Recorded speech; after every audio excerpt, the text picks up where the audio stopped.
يا أيها الذين آمنوا اتقوا الله وقولوا قولا سديدا.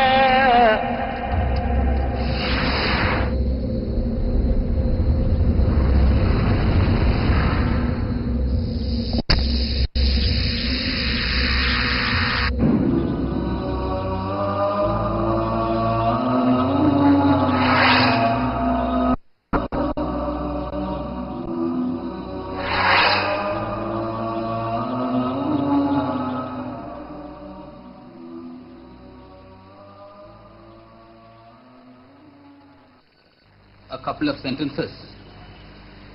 In spite of the impressive gains made in science and technology, it's a pity that like cancer which is not detected, religious fundamentalism is also spreading fast and dangerously. Some days back, we had the spectacle of fundamentalists barging into a show organized by the Sahmat in Bombay and destroying an exhibition which was exhibiting cartoons already published in various newspapers after the Babri Masjid episode. In Bangladesh, the religious fundamentalists are out for the blood of the woman author who has become controversial after writing her Lajja. In America, Christian fundamentalists are trying to bomb abortion clinics. But the highest award in this field should go to Iran, you know. Iran is crazy about football. They are directly telecasting the World Cup matches, but the audience, you know, by some camera trick, the audience in Iran for these football matches are made to appear fully clothed. So there are no topless males, there are no women wearing shorts or anything like that. By some trick, the audiences are fully clothed as if it is the thick of winter in America, though the temperature is, as we all know, is in the high 30s and early 40s in America, because they don't want to show women and men wearing the minimum clothes in Iran. This is the different kind of religious fundamentalism which frowns on any kind of independent thinking and is ready to physically assault people who don't agree with them on their own version of what is history, what is religion, and things like that. There are 4 distinguished speakers in this panel. I shall make a very brief introductions of them. They shall talk on the subject for 15 minutes. After 12 minutes, I shall sound a warning which shall allow them time to sum up. And then, after the 4 speakers have finished, there will be a question and answer session. The questions, of course, will be from the audience. They should be brief, to the point, because Indian journalists don't ask questions. They ask Times of India editorial kind of things, you know. I hope such a thing won't happen here. So we'll have short, brief, pointed questions addressed to individual speaker, and I'm sure we are all going to have a lively session. Now, the speakers are as follows. Father Myron Pereira, who is to my left, is a Christian priest belonging to the Jesuit religious order. For several years, he worked at the Xavier Institute of Communications, Bombay, as a communications teacher, writer, and producer of audio-visual material. On communalism and religious stereotypes, he has produced, along with others, 2 media kits titled Partly True and Wholly False and Stri Katha. Father Pereira lives at St. Mary's, Masgon, from where he edits Jeevan, the National Jesuit Monthly, and directs the Jesuit Office of Information and Public Relations.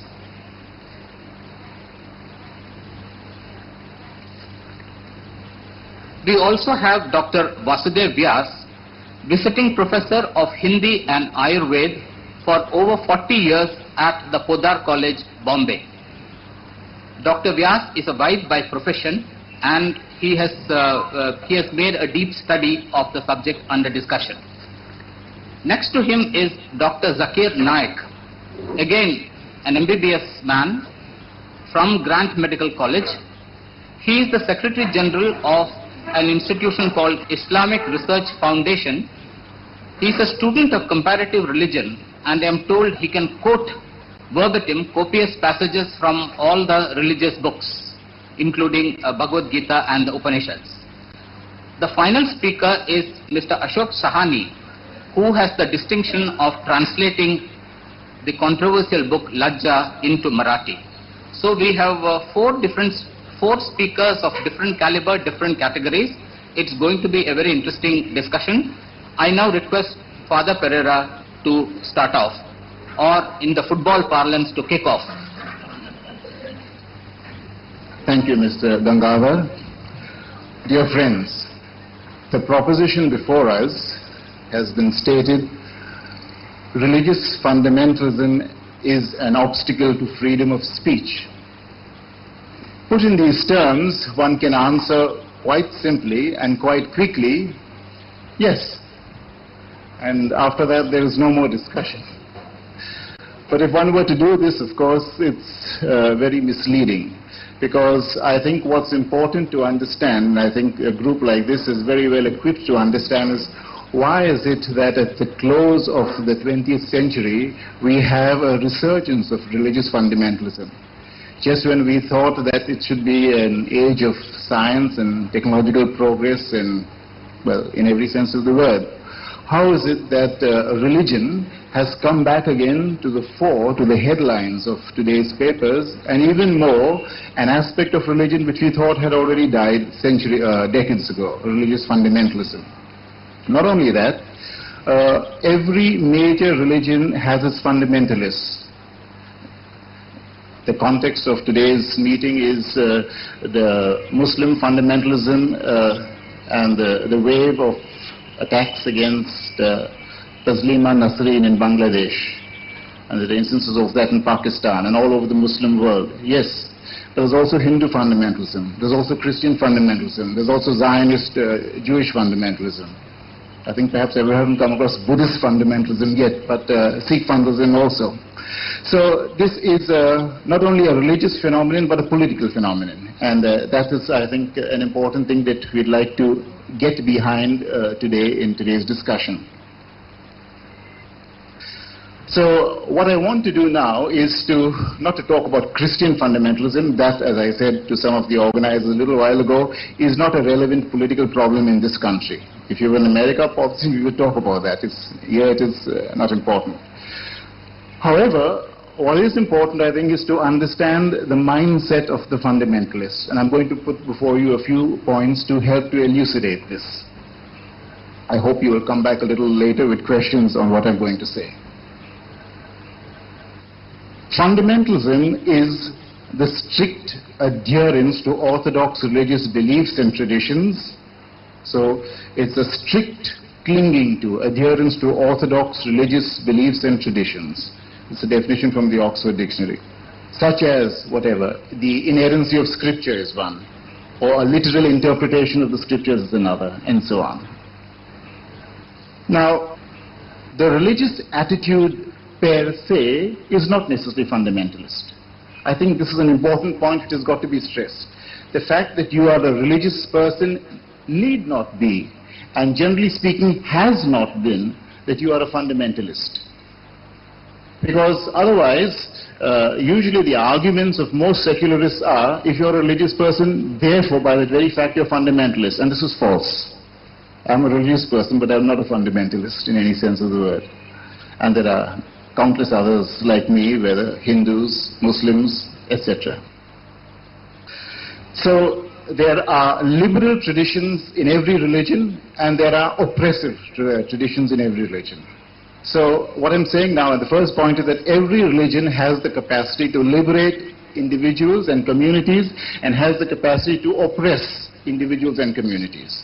This again is a fact. And if you study the history of every religion, you'll find groups that have been oppressed by them, just as there have been groups that have changed their religion in order to experience freedom and liberation. So, the liberal tradition within any religion would be open to interpretations of scripture, would be open to dialogue with other opinions, would be open to particularly an acceptance of pluralism. There are many other things, but these three things I think are important in our own context. Firstly, an interpretation of the scriptures. Secondly, a dialogue with other opinions, even if you don't agree with those other opinions, whether they come from within the religion or from outside the religion. So, for example, Christian fundamentalists, as Mr. Gangadhar just mentioned, you have a group called the moral majority in the United States. Many of the television preachers are of the fundamentalist persuasion. And sometimes you hear them on Radio Sri Lanka and sometimes on American TV too. Now, one of the things is that they bomb abortion clinics because they believe very fiercely that to abort a child is tantamount to murder. So therefore they say, we'll kill the murderers. Okay, according to their logic, so that they bomb abortion clinics. So they are not prepared, therefore, for any kind of dialogue in this matter at all. Absolutely. So the first thing would be, therefore, a dialogue with other opinions, an interpretation of the scriptures, and an acceptance of pluralism. Nevertheless, the fundamentalist point of view springs from a theocratic view of society. Now, this is a word which give me a little time at least to elucidate it. Theocracy is a belief that God alone is the ruler and all of us are under God's law. And if this is so, therefore, what human beings can do is not to make laws of their own by a kind of human consent or majority consent, but just obey God's laws. And God's laws are revealed to you in the scripture. So any theocratic government has this as a basis and is not open to dialogue at all. So if you don't accept this, you are in error. I am not in error. I am righteous in this matter. So this was a state of government in most countries of the world, including Christian Europe, right until roughly the 17th century. A lot of Christians or Christian governments regularly burnt heretics at the stake, regularly hounded out those who did not believe in the scriptures. You're familiar, for example, with what is called witch hunting. We use it for example, we are finding out someone who is called witch hunts. But the actual historical witch hunts which took place in Germany in the 16th century were horrendous, where thousands of women on mere suspicion of being a witch were firstly flogged and then burnt at stake, because witch hunting. Today we use it for example, we are finding out someone who is of another opinion and it's called witch hunt. But the actual historical witch hunts which took place in Germany in the 16th century were horrendous, where thousands of women on mere suspicion of being a witch were firstly flogged and then burnt at stake, because they were supposed to be the spouses of the devil. You're familiar with the Galileo case, where the church proscribed the teachings of Galileo and asked him to recant and put him in prison. All right. So this is the background, the history of theocracy. Now today, most countries in the world are not theocratic, at least not obviously so. But there is a kind of going back to theocracy in certain parts of the world. And we'll come to this in a moment. So I said, one of the things is law is based on revelation. It's not based, as you would say in a secular country, on reason. It's not based on anything which can be scientifically validated. That's not important. What is important, you believe. Faith is important. If you don't have faith, you get faith, or shut up. The second thing is that those who uphold this law are there by a hierarchical system, not by a democratic one. In a secular government, in a secular country, you choose your representatives, and though sometimes the choice can be faulted and it is sometimes defective, whatever, you have the right to choose them at different times. So a democratic elective process comes into play. In a theocratic government, that is not possible. It is hierarchical, which means to say a certain elite and usually a religious elite decide. In Christian Europe, it was the priests and those whom they influenced. In a lot of Islamic countries, it is the ulema. As we saw recently, 1 or 2 years ago, at the height of the Ayodhya questions, it was the sants and the mahants who came to the fore, and therefore who were strongly then contesting for leadership even within the VHP. So you see, at some time or other, when you get into fundamentalism, you cannot avoid the fact that religious leaders come to the fore and take hold of the whole movement. Now, therefore, 1 or 2 points which I make about the nature of theocracy and how fundamentalism is related to theocracy. Fundamentalism, therefore, the strict adherence of what is revealed and as interpreted by a priestly caste for the rest. Finally, and last point, and I will done. Why is it that fundamentalism has seen such an upsurge today? Just as I thought, just as I said, when we are at the end of a kind of scientific age. I put it to you, this is an indication of the failure of science and the failure of secularism. The fact that in so many third world democratic countries, these governments are slothful and corrupt. In other words, they have not succeeded in bringing about a just and an equitable society. In other words, secularists have entirely discounted religion and have, as it were, thrown it out of the window. And in parts of the secular world, like in the Marxist countries, the communist countries, the Eastern Bloc, it was even forbidden to be a religious practitioner. You could be put to death, and you certainly were a discriminated group in society. So this has been one reason why what you throw out and you try to proscribe comes back again through the back door. Also, we must remember that for thousands, especially in the Islamic world, the experience of the West has been one of oppression. I was remarking some years ago when the Rushdie crisis had just erupted. I was telling MV Kamath, we were talking about it, I said, we had absolutely no idea how much this kind of Western liberalism, as it were, symbolized by Salman Rushdie, how much that is hated by the average Muslim. This is something which Salman Rushdie, in his own pride and arrogance, utterly discounted. Now, I think this is something to be taken into account, that the experience of millions of people in the third world, whether they are Islamic countries or whether they are Buddhist countries, whether they are Hindu countries, when they look at the West, which they call the Christian West, which is not the Christian West, but is the post-Christian West, because it is already secular and atheistic. They've got nothing but hatred for that. But this also is a reason why thousands of religious leaders say there's nothing that you can hope for from that kind of civilization. Their children are on drugs. They've got no future at all. Rather, come back to your own roots, come back to Islam, come back to Hinduism, come back to Christianity, come back to the Bible. This is one of the...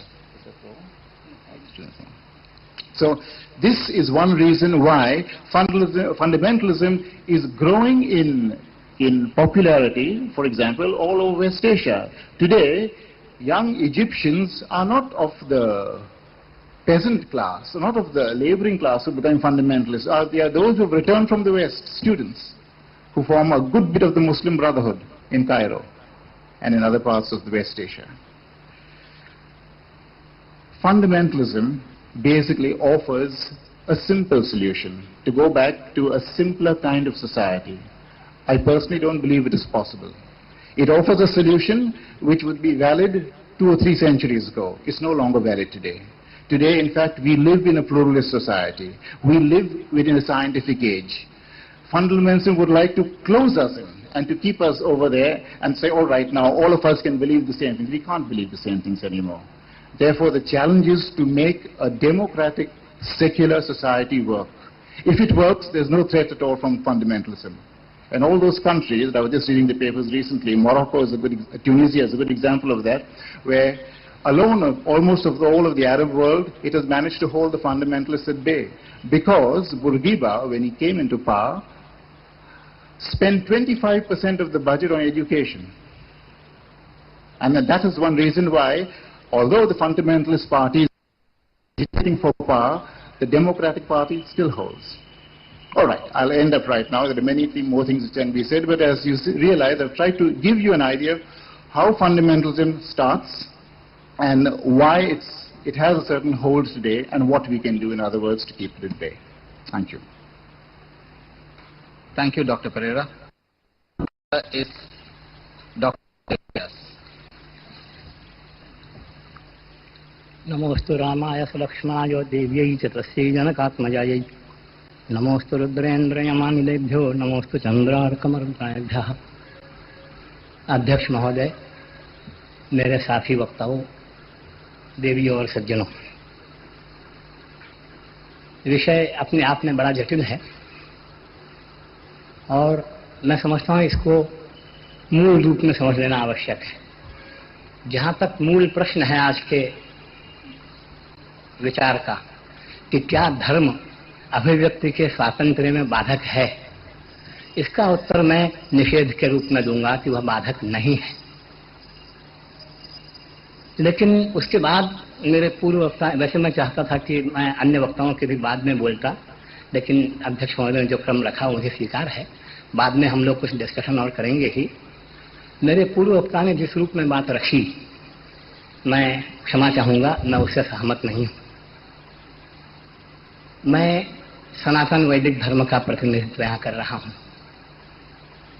जहां तक हमारे धर्म का प्रश्न है, मैं समझता हूँ किसी भी धर्म, उन्होंने एक बात आपके सामने रखी कि किसी भी धर्म के फंडामेंटलिस्ट, माने अतिरेकी, शायद उसके लिए आजकल हिंदी में शब्द चल रहा है, वो ये मानते हैं कि धर्म में कोई परिवर्तन नहीं हो सकता, किसी के साथ हम डिस्कशन नहीं कर सकते और उस पर कोई विचार नहीं, डायलॉग नहीं कर सकते और विचार नहीं कर सकते। जहाँ तक सनातन धर्म का प्रश्न है, ये बिल्कुल सही है कि हम ये मानते हैं कि धर्म में कोई परिवर्तन नहीं हो सकता, परंतु उसके बाद हम ये मानने के लिए बिल्कुल तैयार नहीं हैं कि हम किसी के साथ विचार नहीं कर सकते या किसी को हमसे अलग विचार रखने नहीं दे सकते।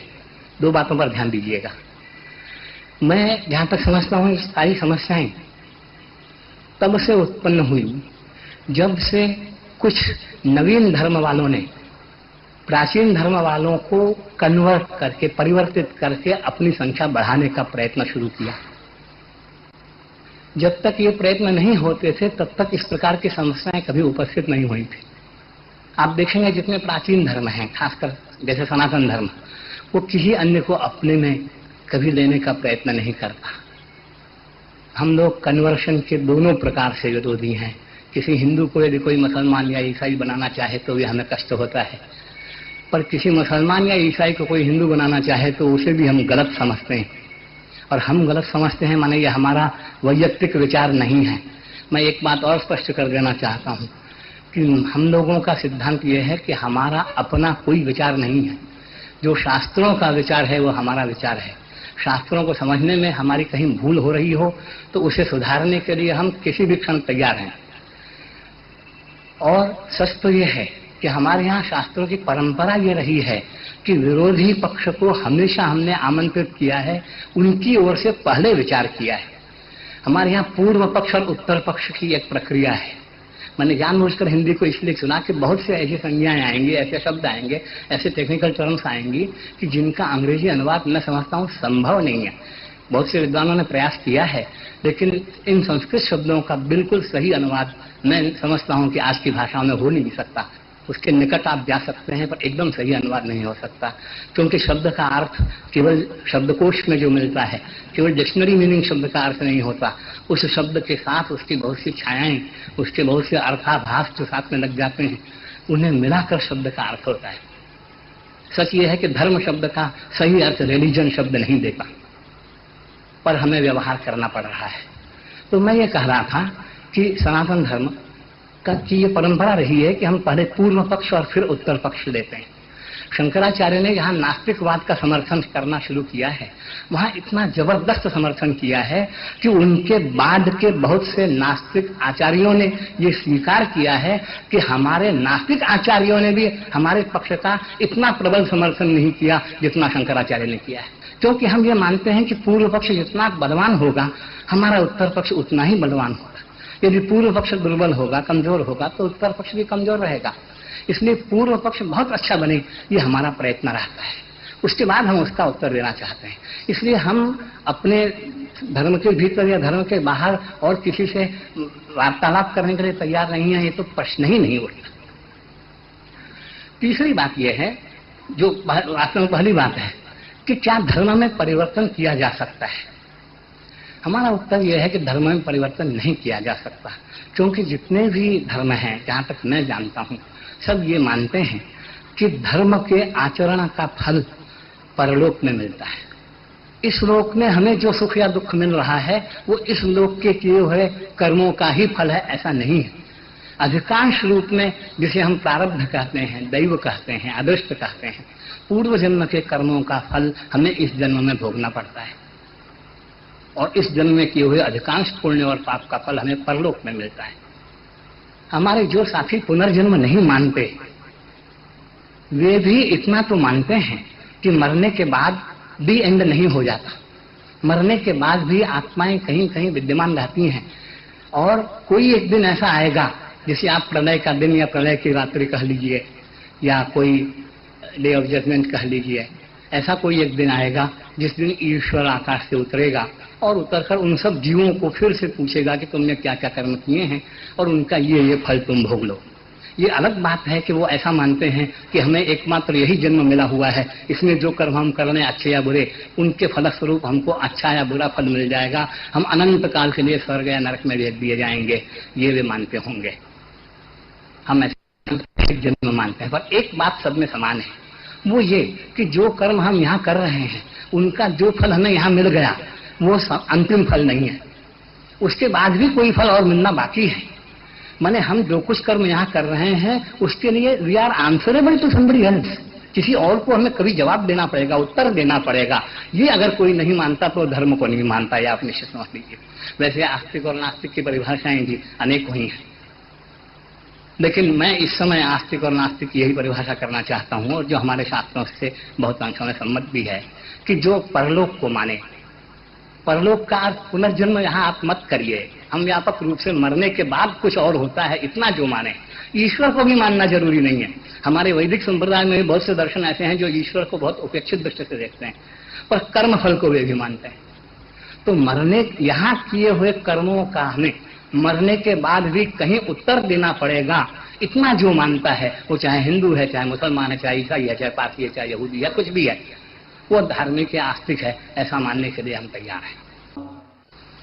और इतना मानने के बाद आपको आप विचार कीजिए कि जो हम कर्म कर रहे हैं उनका क्या फल होगा, ये निश्चय हम कैसे कर सकते हैं। यहाँ आप डेमोक्रेसी की बात कर लीजिए, ठीक है, आप मेजोरिटी के आधार पर कोई निर्णय कर लीजिए, वो कानून बना दीजिए, लेकिन अगर फल देने वाला कोई और है तो उसने हमारे बनाए हुए कानून को या हमारे बनाए हुए संशोधनों को, हमारे बनाए हुए अमेंडमेंट्स को स्वीकार किया है कि नहीं किया है, ये जब तक निश्चित नहीं हो जाता तब तक हम इन नए संशोधनों को लागू कैसे कर सकते हैं। आप इस पर सावधानी से ध्यान दीजिएगा। संसार में कोई राजा ऐसा नहीं होता जो, ठीक है, वैसे देखिए डेमोक्रेसी पर भी बहुत से विवाद विद्वानों में चल रहे हैं। डेमोक्रेसी एक आज विश्व में बहुत व्यापक हो गई है, अलग बात है, लेकिन ये अत्यंत निर्दोष प्रणाली है, ऐसा नहीं कहा जा सकता। ठीक है, आज बहुत से लोग ये मान रहे हैं कि सब प्रणालियों में सबसे अधिक निर्दोष ये है, ऐसा लोग मान रहे हैं, पर इसमें एक बहुत बड़ा मौलिक आक्षेप ये आता है कि जिस पर शासन करना है उसी के द्वारा शासन होना है, ये मूलतः एक गलत बात है। परिणाम ये होता है कि जिस पर आप शासन करना चाहते हैं उसकी इच्छा के बाहर आप नहीं जा सकते। आप बहुमत की बात कर लीजिए, लेकिन हम सब अच्छी तरह से जानते हैं कि हजारों और लाखों और करोड़ों व्यक्ति जो वोट देने के लिए जाते हैं वे कितने हर विषय के जानकार हो सकते हैं और उनके वोट का क्या मूल्य है। एक पाश्चात्य विद्वान ने एक बार बहुत अच्छा कहा था कि I can tolerate democracy as long as one genius is equal to one fool, but it becomes intolerable when two fools are more than one genius.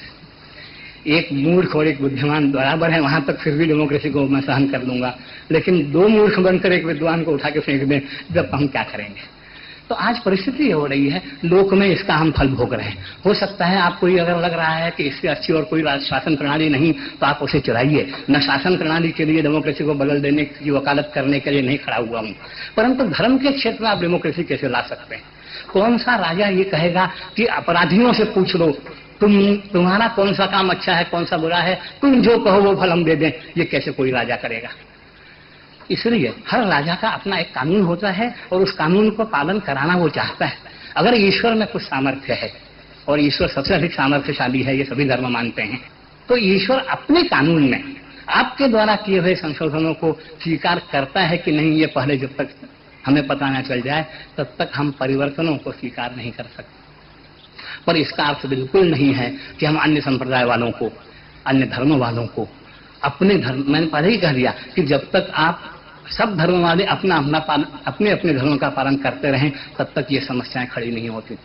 समस्याएं तब खड़ी होती। इसलिए सनातन वैदिक धर्म, पारसी धर्म, यहूदी धर्म, जितने पुराने धर्म हैं, वो कभी दूसरे को अपने में नहीं लेते। इसलिए ये लोग जहाँ कहीं हैं वहाँ अत्यंत निरापद हैं। किसी पारसियों से किसी समाज को आज तक कोई खतरा नहीं हुआ, सनातनियों से किसी समाज को आज तक कोई खतरा नहीं हुआ। अब परिस्थिति यह है कि जब दूसरों को अपने में लेने की बात आएगी तो जबरदस्ती चलेगी। मैं अपने प्रश्न पर आ जाता हूं, क्योंकि शायद 3-4 मिनट मेरे पास और शेष हैं। मैं ये कहना चाहता हूं कि हम वैदिक धर्म का इतिहास आप देख लीजिए, उसमें कभी भी अन्य संप्रदाय वालों को या उस संप्रदाय के अंदर वालों को वाणी स्वातंत्र या विचार स्वातंत्र में बाधा नहीं डाली गई है। वैसे हमारे इतिहास में दैवी और आसुरी दोनों प्रकार की सृष्टियों का वर्णन है, गीता स्वयं बतलाती है, अन्यत्र भी है। जहां तक दैवी सृष्टि का प्रश्न है, ये बाधा कभी नहीं आई। राम और रावण का संग्राम, आप रामायण का उदाहरण देख लीजिए। भगवान राम के सामने जब कभी ये प्रश्न आए कि अब क्या किया जाए, अगर धर्मशास्त्र उसका उत्तर देता है तो और किसी की सलाह की आवश्यकता नहीं होती, पर धर्मशास्त्र अगर उसका उत्तर नहीं देता और हमें विचार करना है, अथवा धर्मशास्त्र का यहाँ क्या उत्तर है इसका हमें विचार करना है, वहां भगवान राम के यहाँ कभी भी मतभेदों को दबाया नहीं गया। मैं इसके 2 उदाहरण देता हूँ। पहला उदाहरण है जिस समय महाराज दशरथ ने भगवान राम को वनवास का आदेश दिया, लक्ष्मण जी इसके बड़े विरुद्ध थे। उन्होंने भगवान राम से स्पष्ट शब्दों में कहा कि महाराज दशरथ इस समय अपनी पत्नी के वश में आए हुए हैं, वे सोच विचार करके निर्णय नहीं कर रहे हैं, उनका निर्णय धर्म सम्मत नहीं है, इसलिए आप इसे स्वीकार मत कीजिए। भगवान राम ने नहीं कहा कि तुम कौन होते हो बोलने वाले, राजा कह रहे हैं या मैं कर रहा हूं, तुम चुप रहो, ये उन्होंने नहीं कहा। अध्याय के अध्याय वाल्मीकि रामायण में है, जहां उन्होंने लक्ष्मण जी को तर्कों से, युक्तियों से और शास्त्र के प्रमाणों से ये समझाया है कि नहीं, महाराज दशरथ भले ही पत्नी के प्रेम के वशीभूत होकर ये कर रहे हों, पर अन्याय नहीं है, अत्याचार नहीं है, धर्म के विरुद्ध नहीं है, इसलिए हमें उसका पालन करना चाहिए। अगर वहां ये होता कि अभिव्यक्ति के स्वातंत्र को दबा दिया गया होता तो भगवान राम को इतने तर्क देने की कोई आवश्यकता नहीं थी। दूसरा प्रसंग यह है, जब विभीषण जी भगवान राम की शरण में आते हैं, वहां सारे मंत्रिमंडल की एक राय थी कि इस समय विभीषण को अपने यहाँ शरण देना खतरनाक है, ये शत्रु का स्पाई है, शत्रु का गुप्तचर है। अब तक क्यों नहीं? अगर ये इतना धार्मिक था तो इतने महीने बीत गए, अब तक कहां सोया हुआ था? लेकिन सबको अभिव्यक्ति का स्वातंत्र था। भले ही भगवान राम ने अपना निर्णय किया, पर उन्होंने अपना निर्णय किया वो भी सबको बताकर, सबको समझाकर, सबकी सम्मति से। दूसरा प्रसंग मैं महाभारत का लूंगा। महाभारत में भी युधिष्ठिर के यहाँ पूरा अभिव्यक्ति का स्वातंत्र था। दुर्योधन के यहाँ द्रौपदी के चीरहरण के समय जब अकेला विकर्ण, एक व्यक्ति, 100 पुत्र थे धृतराष्ट्र के, उसमें से एक व्यक्ति कम से कम धर्म की बात कहने के लिए खड़ा हो गया विदुर के बाद, उस समय कर्ण ने उसे दबा दिया और लोगों ने दबा दिया। तो आसुरी संपदा का जहां साम्राज्य रहता है वहां किसी को स्वतंत्रता नहीं रहती, और दैवी संपदा का जहां प्राबल्य रहता है वहां सबको अभिव्यक्ति का स्वातंत्र है। अंतिम बात मैं कहूंगा कि यदि सनातन वैदिक धर्म में अभिव्यक्ति का स्वातंत्र न होता तो इस देश में वैदिक धर्म के विरुद्ध या उनसे भिन्न और बहुत से धर्म कभी पैदा न हो पाते। जैन और बौद्ध दोनों धर्म वेदों की घोर निंदा करते हैं। जिन वेदों को हम अनादि और अपौरुषेय मानते हैं, उन वेदों के लिए उन्होंने गालियों तक का प्रयोग किया है। त्रयो वेद से कर्ता रो धूर्त भंड निशाचराहा, वेद के रचयिता धूर्त है, भाण है और राक्षस है। उनको भी हमने कभी शारीरिक दंड नहीं दिया। मेरे पूर्व वक्ता ने बताया कि गैलीलियो को जेल में डाल दिया गया। आप पश्चिम की बात करते रहिए, भारतवर्ष में आप एक दो उदाहरण ऐसा दीजिए जहां किसी वैज्ञानिक को, किसी विचारक को, क्योंकि उसके विचार राज्य के या सरकार के विरुद्ध हैं इसलिए उसको कभी जेल में डाला गया हो या सताया गया हो। सारे जिन लोगों ने वेदों को गालियां दी, जिन्होंने भगवान राम को गालियां दी, जिन्होंने भगवान के राम को गाली देने, राम पर झूठा आक्षेप करने वाले एक व्यक्ति के आधार पर उसको जेल में नहीं डाल दिया गया प्रिवेंटिव डिटेंशन एक्ट में। स्वयं भगवान राम ने अपनी प्राण प्रिया पत्नी का परित्याग कर दिया था। आप उदाहरण हमारा इतिहास पूरा देख लीजिए। हमारे देश में वैचारिक मतभेद के आधार पर हमारे यहाँ किसी कन्फ्यूशियस को जहर नहीं दिया गया, किसी गैलीलियो को जेल नहीं दिया गया। वैचारिक विरोध के आधार पर अगर शारीरिक दंड देने का कोई इतिहास में हमारे यहाँ उल्लेख मिलता है तो पहला इतिहास गांधी हत्या का है, और उसकी जिम्मेदारी पाश्चात्य शिक्षा की है, हमारी संस्कृति की नहीं। इस पर बहुत कुछ कहना मुझे शेष है, पर मैं समझता हूँ आगे के डिस्कशन में मैं कहूंगा। मैं समझता हूँ 1 मिनट शायद और है मेरे पास, मैं इतना ही कह लूंगा कि हमें पाश्चात्यों ने, अंग्रेजों ने इतने गलत इतिहास पढ़ाए हैं कि जिसके कारण आज हमारा नवयुवक उस इतिहास को पढ़ करके पथभ्रष्ट हो रहा है। आर्य भारत में बाहर से आए, आर्य और द्रविड़ ये दो अलग जातियां थीं। आर्य कोई जाति थी, यही मूलतः गलत है। आर्य भारत में बाहर से आए, यही गलत है। इस पर मैं अभी किसी ने कह नहीं सकता, पर इतनी गलत बात में पढ़ने का परिणाम आज ये रहा कि भारत में उत्तर और दक्षिण का संघर्ष हो रहा है। नहीं तो भारत में उत्तर दक्षिण, आर्य और द्रविड़ का संघर्ष भी कभी नहीं था। और जैन और बौद्ध दोनों धर्म इस देश में हजारों वर्षों से पनपते चले आए, हमने कभी अभिव्यक्ति को रोका नहीं। उसके बाद में मुसलमान या ईसाई भी हमारे देश में आए, जब तक उन्होंने हिंदुओं पर अत्याचार नहीं किए तब तक हमने उनका कभी प्रतिरोध नहीं किया। मैं समझता हूँ इन पर बहुत से प्रश्न होते हैं और मैं चाहता हूँ कि प्रश्न हो, वे हम लोग आगे फिर विचार में रख लेंगे। Thank you, Dr. Vyas, for a very interesting exposition. I now request Zakir Naik take the mic. أعوذ بالله من الشيطان الرجيم بسم الله الرحمن الرحيم وقل جاء الحق وزهق الباطل إن الباطل كان زهوقا وننزل من القرآن ما هو شفاء ورحمة للمؤمنين ولا يزيد الظالمين إلا خسارا بسم الله الرحمن الرحيم رب اشرح لي صدري ويسر لي أمري واحلل عقدة من لساني يفقهوا قولي. Dear Mr. Chairman, my learned speakers, the press, and my dear brothers and sisters, I greet you all with the Islamic greetings. Assalamu alaikum wa rahmatullahi wa barakatuhu. May peace, blessings, and mercy of Almighty God be on all of you. The topic for today's debate is religious fundamentalism a stumbling block in the freedom of expression? What is the meaning of fundamentalist? A fundamentalist is a person who follows the fundamentals. For a person to be a good doctor, he should know, he should follow and practice the fundamentals of medicine. For a person to be a good mathematician, he should know, he should follow and practice the fundamentals of math. In short, he should be a fundamentalist in the field of mathematics. In the same fashion, for a person to be a good Hindu, he should know, he should follow and practice the fundamentals of Hinduism. And for a person to be a good Muslim, he should know, he should follow and practice the fundamentals of Islam. You can't paint all fundamentalists with the same brush. You can't call all fundamentalists as good or all fundamentalists as bad. If a person is a fundamentalist doctor, he is good in his profession. He is a good fundamentalist. If a person is a fundamentalist robber or a fundamentalist smuggler, he is bad in his profession. He is a bad fundamentalist. Regarding the definition given by the Webster's Dictionary of Fundamentalism, fundamentalism was a movement started in America in the early 20th century by the American Protestants who protested against the modernism. And they said there is no inerrancy in the Bible. Previously it was thought that the law and the faith and the belief of the Bible were from God, but not the word itself. The American Protestants, they started a movement and said that every word, every letter written in the Bible is verbatim the word of God Almighty.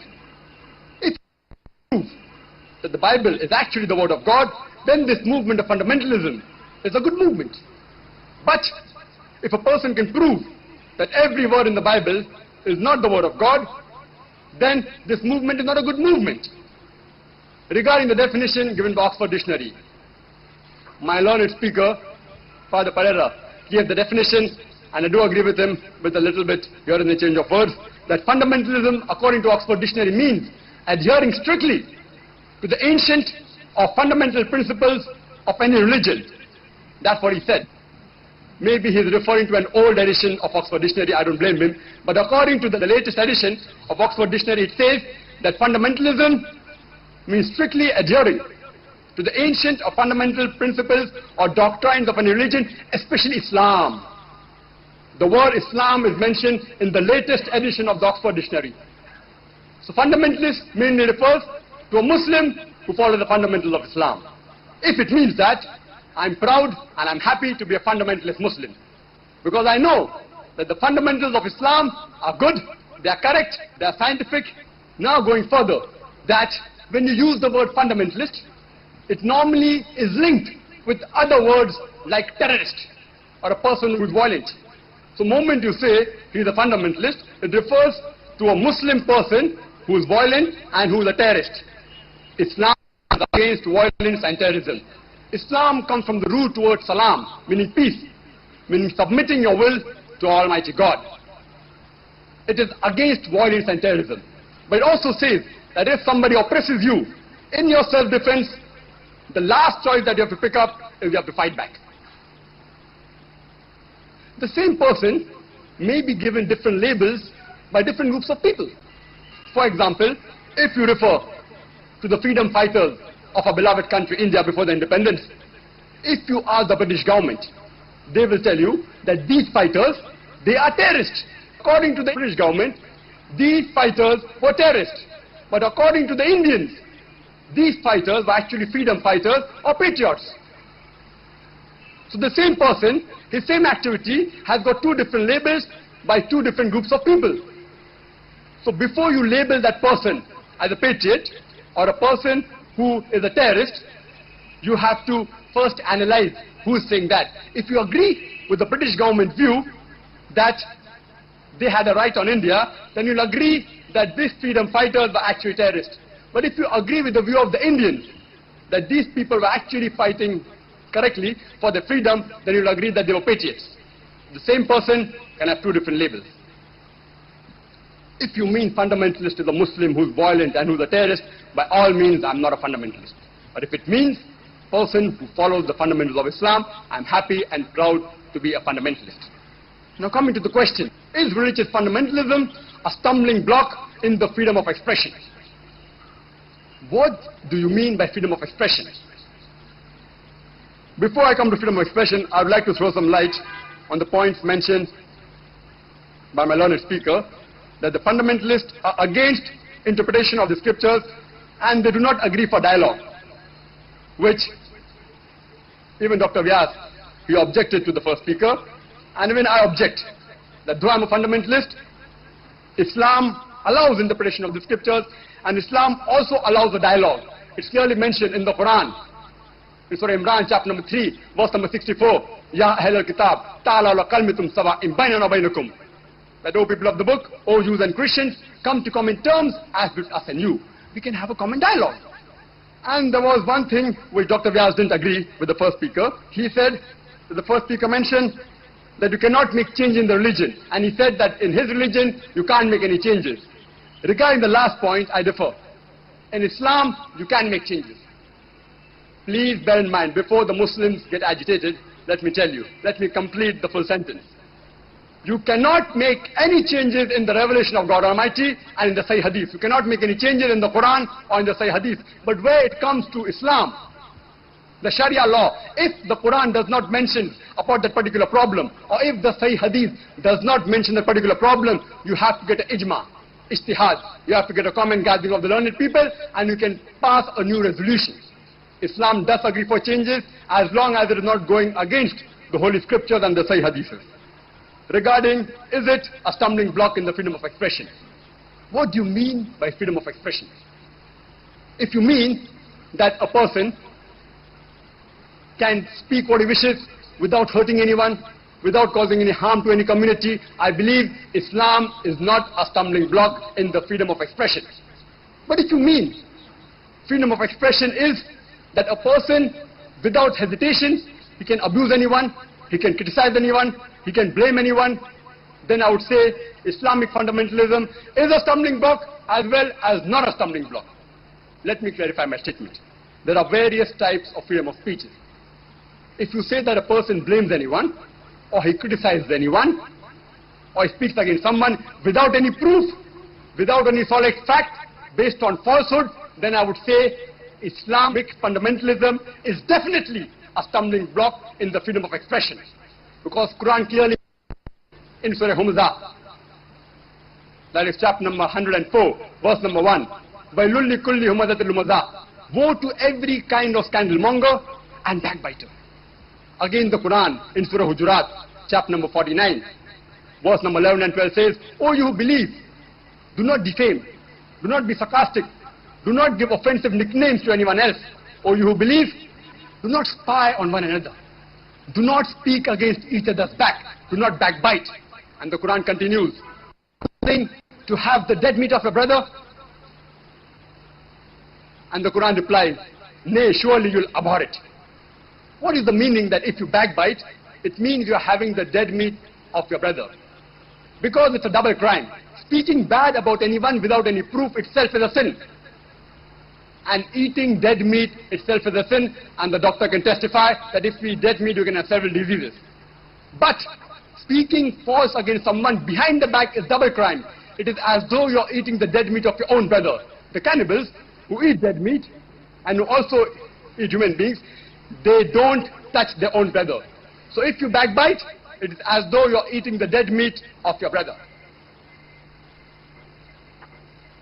Now some people may say that freedom of speech, if you speak or if you write, does not harm anyone physically. I do agree with them. I do agree with them. But let me tell you, many a time, the mental torture is much more harmful than physical torture. It is much more long-lasting than physical torture. I'd like to give an example. Suppose the teacher picks up a student in the classroom and without any reason, without any solid proof, slaps that small child who's very obedient, who's a very good student. That child will feel the pain of the slap for a few seconds or maybe for a few minutes. But the mental trauma that he was insulted in front of the classroom is much more lasting and much more damaging. Let's take another example. If a teacher without any reason calls that same child in the staff room and slaps him. And take another example that the teacher in front of the classroom abuses that child, abuses that student, calls him a cheat, calls him a fake, and all sorts of nonsense.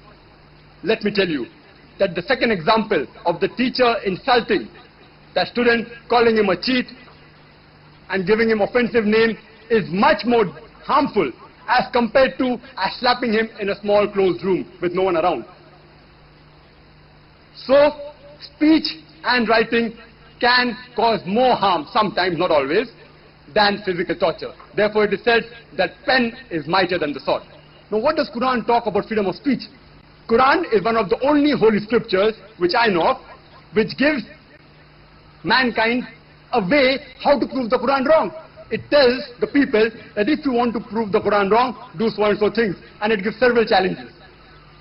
Amongst one of the challenges is from Surah Nisa, chapter number 4, which states, أَفَلَا يَتَدَبَّرُونَ الْقُرْآنَ وَلَوْ كَانَ مِنْ عِنْدِ غَيْرِ اللَّهِ لَوَجَدُوا فِيهِ اخْتِلَافًا كَثِيرًا.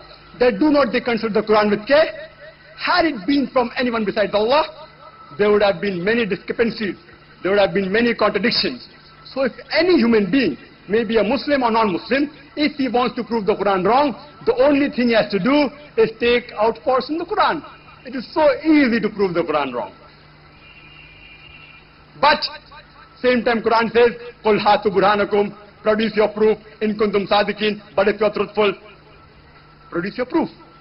All these so-called giants of literature, Salman Rushdie as well as Taslima Nasreen, do they think they have given proof for the allegation against the Quran? Qul hatu burhanakum, produce your proof. But if you are speaking the truth, Quran gives freedom of speech, Islam gives freedom of speech, but with proof. Some people as you may know, many of the Indian journalists as well as writers, they quote the Quran out of context. They misquote the Quran. The very famous quotation which I believe all of you may be knowing, that Quran mentions, wherever you find a kafir, you kill him. Indirectly Quran is saying that wherever you find a Hindu, the Muslim should kill him. Let me tell you, the word kafir does not mean a Hindu. It means the person who conceals the truth. It means the person who rejects the truth. And have we given the context? I'd like to give an example. Suppose America and Vietnam, they're having a war against each other. And during the battlefield, the American president or the Army General of America gives an order that wherever you find Vietnamese, you kill them. And later on, that thing happened decades earlier, several years ago, and today you say that the American president said that wherever you find a Vietnamese, you kill him. It's out of context. He was saying it in the battlefield, because during the battlefield, the opposite party was the enemy, and if they are going to try to kill you, you have to defend, you have to fight. So in the same fashion, the Quran mentions that when these unbelievers come to attack you, come to kill you, don't get scared, fight them. And if necessary, kill them in context. Only those people who are fighting against you, not innocent people. So please don't quote out of context, please don't misquote. Regarding the last type of freedom of expression, that you can blame anyone, you can criticize anyone with solid facts. Again, they are subdivided into two types. Some facts are meant to be secret, some are not secret. Suppose a government official working in the American government, he tells all the details of the American Army, of the American Navy, of the American Air Force to the enemy. He is speaking the truth, mind you. With proof he is giving you, with photocopies, with photographs, with blueprints, all the secrets of the American government. Do you think the American government will give that person an award? If someone does that to same to the Indian government, do you think the Indian government will give that traitor an award? Will it give that person a Bharat Ratna? Surely not. It will hold him on trial and punish him. So such type of truths which are meant to be secret, if revealed, Quran is against. He is called a munafiq, a hypocrite. Come to the last type. That can you speak against, can you defame, can you criticize with proof, which is not a secret. Example, a government official in America speaks against the corruption of the government in America. Quran gives them full right. Quran encourages such truth to be told in public against falsehood. Such truth, Quran always agrees. And I started my lecture with a ayat from the Quran. I'd like to end it with the same, which says, وَقُلْ جَعَلْ حَقْ وَذَاقَ الْبَاطِلِ إِنَّ الْبَاطِلَ كَانَ زَهُوقًا وَنَزِّلُ مِنَ الْقُرْآنِ مَا هُوَ شِفَاءٌ وَرَحْمَةٌ لِلْمُؤْمِنِينَ وَلَا يَزِيدُ الظَّالِمِينَ إِلَّا خَسَارًا. Which means, when truth is hurled against falsehood, falsehood perishes. For falsehood is by its nature bound to perish. The Quran was revealed in stages, and it's a mercy and healing for the believers. As for the people of untruth, it is nothing but loss after loss. Thank you very much for a patient hearing. That was quite a provocative speech, provocative in a very positive manner. It sets us thinking. Is Mr. Ashok Sahani, who is the translator of Lajja into Marathi. Mr. Sahani, please. Well, friends, apparently the problem seems to be that every religion has a book. And we, living in the fag end of the 20th century, will not be satisfied with the book that was written maybe 1,500 years, 2,000 years back, or 5,000 years back, as Dr. Vyas may claim, the hoary ancient times when the Vedas were compiled. So one would not be, one would be a bit puzzled if the last word has been said some 5,000 years back or 1,500 years back. I mean, of course, the journalists will not agree with this, because they have to bring out the issue every day. They are the dealers in words. So, I mean, it's difficult for a journalist, it's almost impossible for a journalist to to concede that the last word has already been said, then, well, if the last word has already been said, what's he doing? What's he busy with? What's he writing? Now, to come to the point, Salman Rushdie had in an article written a long time back, before he wrote the Satanic verses, had stated that the politicians and the writers are in enemy camps because they fight over the same territory. The territory is reality. The politicians would like the reality to be shown. We can now have the question and answer session. There are a couple of rules to be observed. The speakers will have to stand up, identify themselves, and give the name of their publication. Because I expect a fusillade of questions, I think it should be one question per person. The question preferably should be directed to one particular speaker. And as I mentioned before, please be brief and do not try to give the answer to your own question. That should be left to the four eminent gentlemen who enlightened us to a great detail. So, fire away. Yeah. My name is Javed, and I'm not from any publication. I just happened to read your advertisement in Times of India, and I thought I'll spend a good afternoon here. In any case, my question is directed to Mr. Dr. Zakir Naik. But before that, I want to clarify a point said by Mr. Sahani, who said that Taslima has been quoted wrongly. In any case, if you could see the 31st January 94 Time magazine issue reported by Mr. Fazan Ahmad, there she has said that the sun revolves around the earth. Okay, and how can we believe such unscientific thing if it is in the Quran? And secondly, she has blamed Islam for the high rate of female infanticide in Bangladesh. I think these are, is it in the Quran? Can you clarify? Brother Javed has posed me two questions. Depends upon the chairperson whether he allows me to answer both or not. I will answer the... He has the beginner's luck, so he has asked two questions. Oh, in future it won't be permitted, only one question. The first question he said was in the Time magazine, which happens to be one of the most authentic magazines in the world. I do agree it was reported on the 31st of January that she said that Quran mentions that the sun revolves around the earth. And if we believe in such teachings, how can we progress? I do agree with the second statement. If we believe in such statements, how will we progress? But regarding the first part of the allegation, that the Quran mentions that the sun revolves around the earth, I want proof. Qul hatu burhanukum. Let the producer proof. Where does the Quran say that? What she is referring to, brother, is mainly a verse in the Quran. In Surah Al-Anbiya, chapter number 21, verse number 33, which says, هُوَ الَّذِي خَلَقَ اللَّيْلَ وَالنَّهَارَ وَالشَّمْسَ وَالْقَمَرَ كُلٌّ فِي فَلَكٍ يَسْبَحُونَ. That it is Allah who has created the night and the day, the sun and the moon, each one traveling in its own orbit. The same thing is repeated in Surah Yasin, chapter number 36, verse number 40. كُلٌّ فِي فَلَكٍ يَسْبَحُونَ. Each one traveling in orbit with its own motion. The Quran does not say that the sun revolves around the earth. The Quran says the sun and the moon, each one traveling in its own orbit.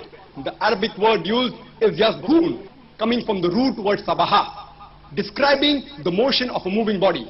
If you say a man is doing sabaha on the floor, it means he is not standing. It means he is walking or running. If you say a man is doing sabaha in water, it does not mean he's floating. It means he's swimming. Same way, if you use the word sabaha for a heavenly body, it means rotating about its own axis. So the Quran mentions the sun and the moon rotate, they travel in a motion that they revolve and they rotate about its own axis.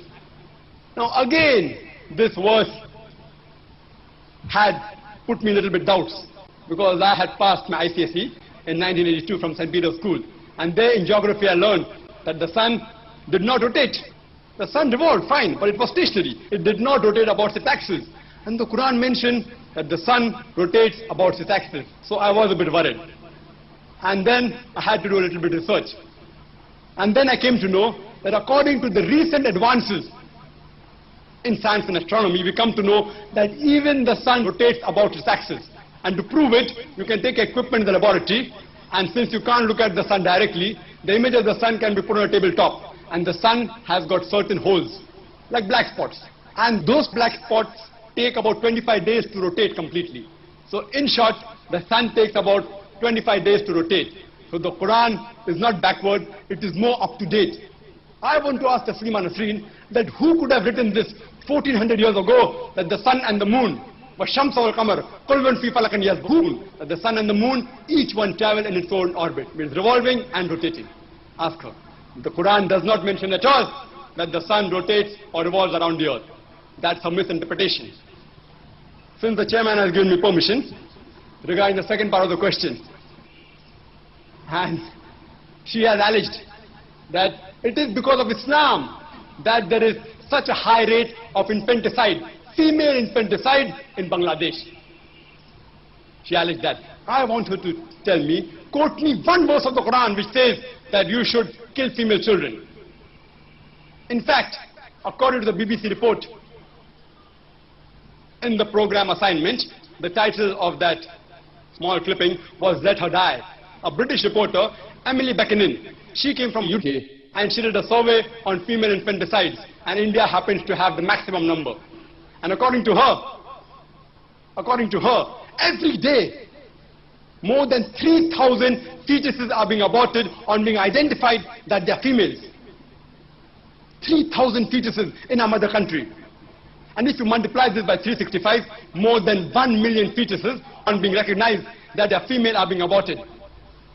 Why don't you read it in the headlines in our papers? Let the papers give it on the front page every day until this female infanticide is stopped. And according to the Tamil Nadu government report, out of the live births of female children, out of 10, 4 are put to death. 4 are put to death.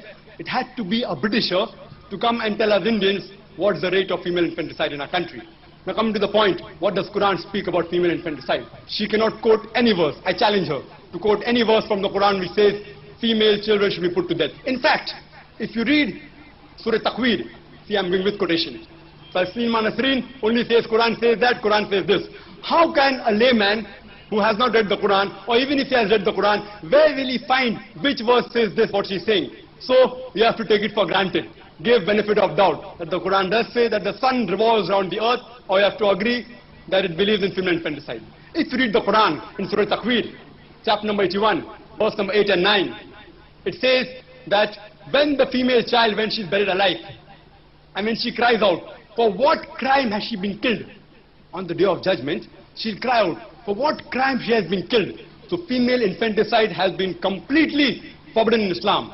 In fact, all sorts of female infanticides and killing of children has been prohibited. It's mentioned in Quran, in Surah Al-Isra, chapter number 17, verse number 31, as well as in Surah Anam, chapter number 6, verse number 151, which says, kill not your children for want of sustenance. It is Allah who will provide you and your children for sustenance. In fact, Quran rebukes the thought of a person rejoicing on the birth of a male child and his face being sad on the birth of a female child. It's mentioned in Surah Nahl, chapter number 16, verse number 58 and 59. Hope that answers the question, brother. Father Pereira wants to say something on this particular issue. I just want to make a general comment which I think is important at this stage. You often hear people say, oh, the Quran says this, which is an obscurantist thing. Oh, Hinduism says that, which is against progress. Oh, you can prove these things from the Bible and so on. Be very careful, firstly, when you hear things. Often these are vague statements made, as Dr. Naik has pointed very clearly, which have no reference at all. That's the first thing. Secondly, often religious scriptures are used by politicians and are used by obscurantists to support their own prejudices. Classic instance of racism and the Bible. You know that a lot of Western Christianity through the centuries has been racist, and they have used the Bible to defend it. It's absolutely false. But here it is politics which comes to use religion for its own purposes. Remember what I said at the beginning. Every religion has a liberative element which can emancipate you, but can also oppress you, depending on how these things have been twisted. So I make this general comment because often you hear statements like this, and then they will blame, okay, Muslims, see, Muslims, what else? Or Christians, of course, Christians, or Hindus like this, or Sikhs, whatever. Be very careful, because this is the typical kind of prejudice, actually, which only, as it were, creates turbulence and does not help to clear. More questions? Ista Settleworth from Communalism Comeback, Dr. Zakir Naik. Wanted to ask him whether he considers the attack on Dr. Bedar for saying that Hindus are not kafirs but murtads by, he was threatened with his life. Was that a fundamentalist attack on his life and freedom of expression or not? Sister has posed the question that the person, Mr. Bedar, who said that Hindus are not kafirs and they are murtads. Therefore, is it right that the fundamentalist, they threatened his life? Is that a curb of freedom of expression or not? And life? Again, 2-3 questions. Regarding the first part, that whatever that Mr. Bedar said, that Hindus are not kafirs but they are murtads, does not have any base, because he may not be well versed in the Arabic language. What is the meaning of kafir? I told you that kafir means a person who conceals the truth or rejects the truth. It does not mean that a kafir has to be a Hindu. He can be a Hindu, he may not be a Hindu. I will come to the complete answer. So only if I justify the meaning can I justify my answer, sister. If I don't justify the meaning, my answer will have no relevance. Because Quran always says, Qul hatu burhanakum, produce your proof. While giving your answer, give your proof. Without proof, I don't give comments. So firstly, kafir does not mean a Hindu. It may be a Hindu, may not be a Hindu. And what is the meaning of murtad? Murtad is a Muslim who, after he has accepted the faith, he converts to another faith. That's called a murtad. So, Mr. Bedar's explanation has got no relevance at all. Neither is it correct literally. It does not have neither a head nor a tail. Regarding whether those Muslim people, first, were they fundamentalists or not, I don't know. Were they right in putting a death sentence? I would say without proof, no one has the right to put a death sentence. If they had, if they gave an opportunity to clarify himself, and if he falters, or if he had abused the Quran, then it's a different question. Depending upon what proof did Dr. Bedar give to those Muslim students. Otherwise, I would say that without any proof, if those Muslims have called for his death, it is completely wrong. It's against Islam. Hope that answers the question, sister.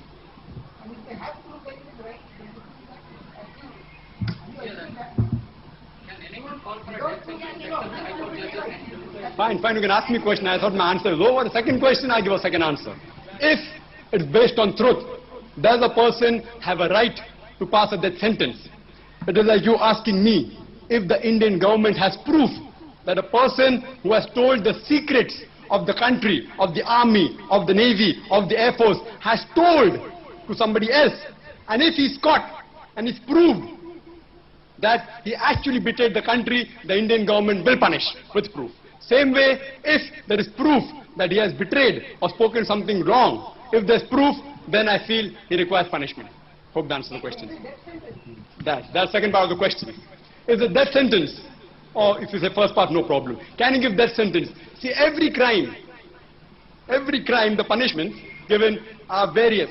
Like for example, if you read in the trains, if you pull the chain without any reason, 500 rupees fine and 3 months imprisonment. So if you're caught, one judge may give you 500 fine, the other judge may give you 500 fine and 1 month. Some judge may give you only 3 months, some judge may give you both. The punishment differs from each judge to each judge. Regarding what does religious fundamentalism talk about if someone blasphemes, we haven't used that word but I'm using it. Someone blasphemes, what does the Quran say? I'll quote the Quran. The Quran in Surah Maida, chapter number 5, verse number 33 states that the punishment for anyone who wages war against Allah, against God Almighty and His Messenger, or strives, does jihad, strives with might and main, to create mischief in the land, his punishment is either execution, or crucifixion, or chopping off of limbs of the opposite side, or exile. This is the law given in one verse of the Quran.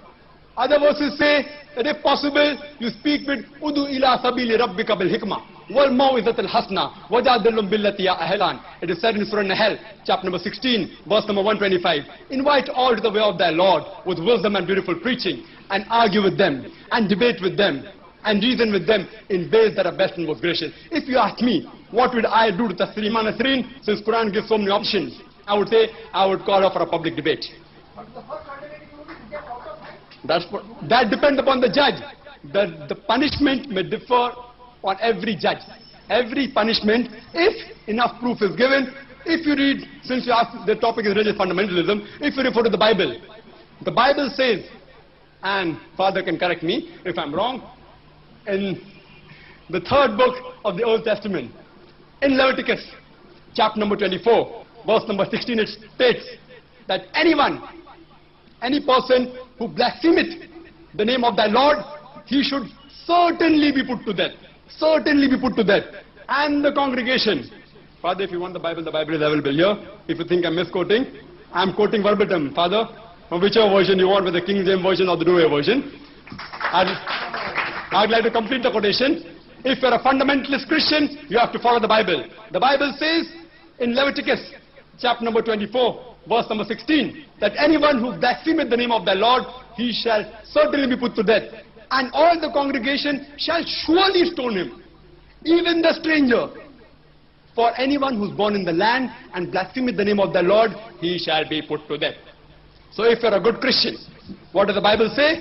Anyone who blasphemeth the Lord, he should be put to death. There may be other options also given in the Bible, but this is one of them. It's an important point, so let me give you a slightly different point of view. There's such a thing in the world as mob justice or rough justice or lynching. You're familiar with these terms. In the United States, for example, for many years, even until very recently, if you were a black, a group of white men could just say, he tried to rape my daughter, and they would lynch you on the spot. So in the same way, please realize that there's such a thing as rough justice, and a lot of this is taking place sometimes in Islamic countries. I have here a report on which comes in from Pakistan, and the title is "Blasphemy Laws Are So Vague That Anyone Can Be Murdered." I can give this to anyone if you want to make Xerox copies of it. It's unfortunate. Probably the only country in the Muslim world right now that has enough of ulema to handle these cases against the Shariat is Iran. That's why you never hear cases of this in Iran. But many other instances where you appeal to the Shariat or you appeal against to an interpretation of the Quran, and you find invariably that Maulana are much too politicized, and a lot of this thing comes from politics. So therefore, to say that Islam is responsible again is wrong. You've got to see the political context of a country, like Bangladesh, for example, like Pakistan, for example, like Algeria, for example, the Islamic Salvation Front, and other places like this. So this is very important to keep in mind. The instances of Dr. Bedar, etc., is what you'd call mob justice. I don't like you, you've bluffed him, come out, I'll kill you. And this is what they do, you're killed. Who has the right to execute? Only the state, after a due process of trial. The trouble is, in many countries, the democratic process is so weak, and we find this so in Bangladesh today. There's a fighting going on between the Prime Minister and the other opposition leader, between Zia and Hasina.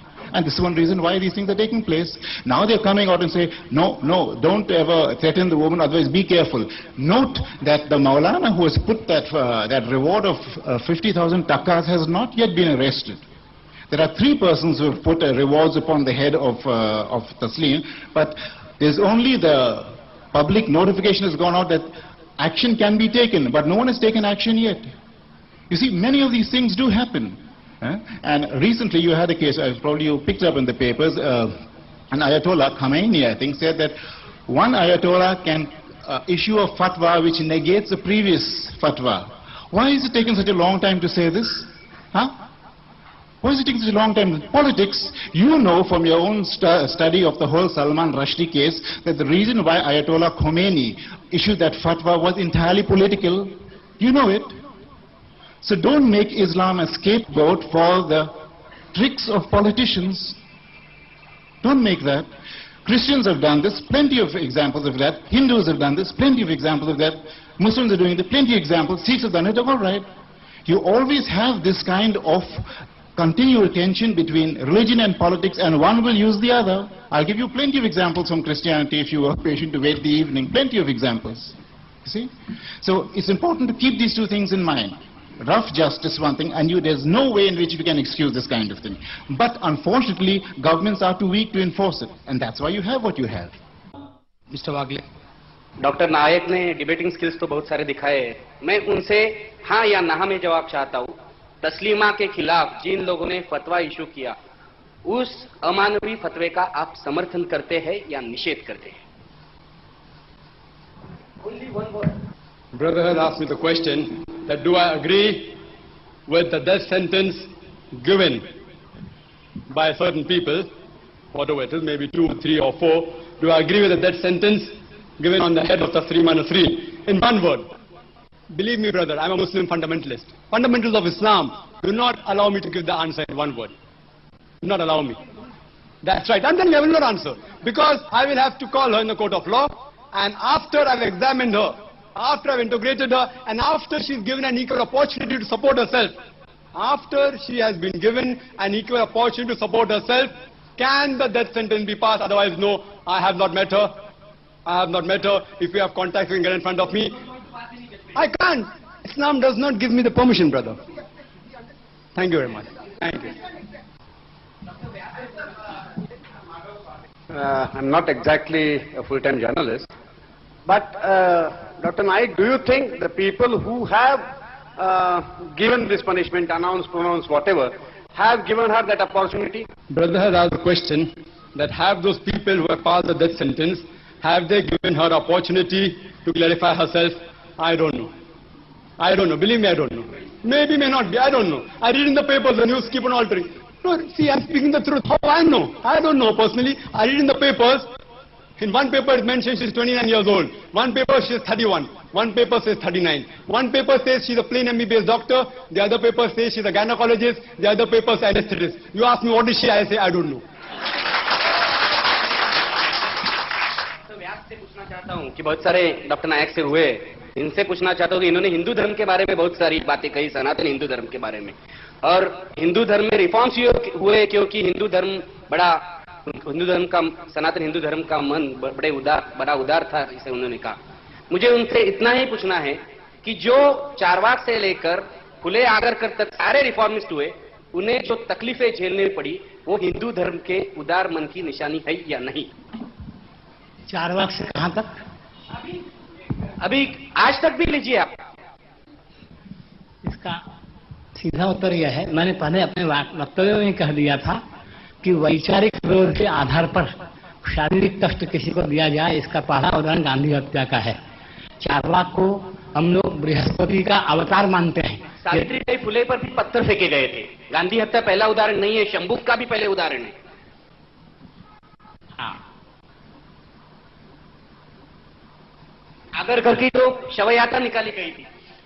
देखिए, ये सारे उदाहरण अंग्रेजी शिक्षा के आने के बाद के हैं, इसलिए इन सब की जिम्मेदारी मैं अंग्रेजी शिक्षा को मानता हूं। एक शंभुक का उदाहरण आप छोड़ दीजिए, एक शंभुक का उदाहरण आप छोड़ दीजिए।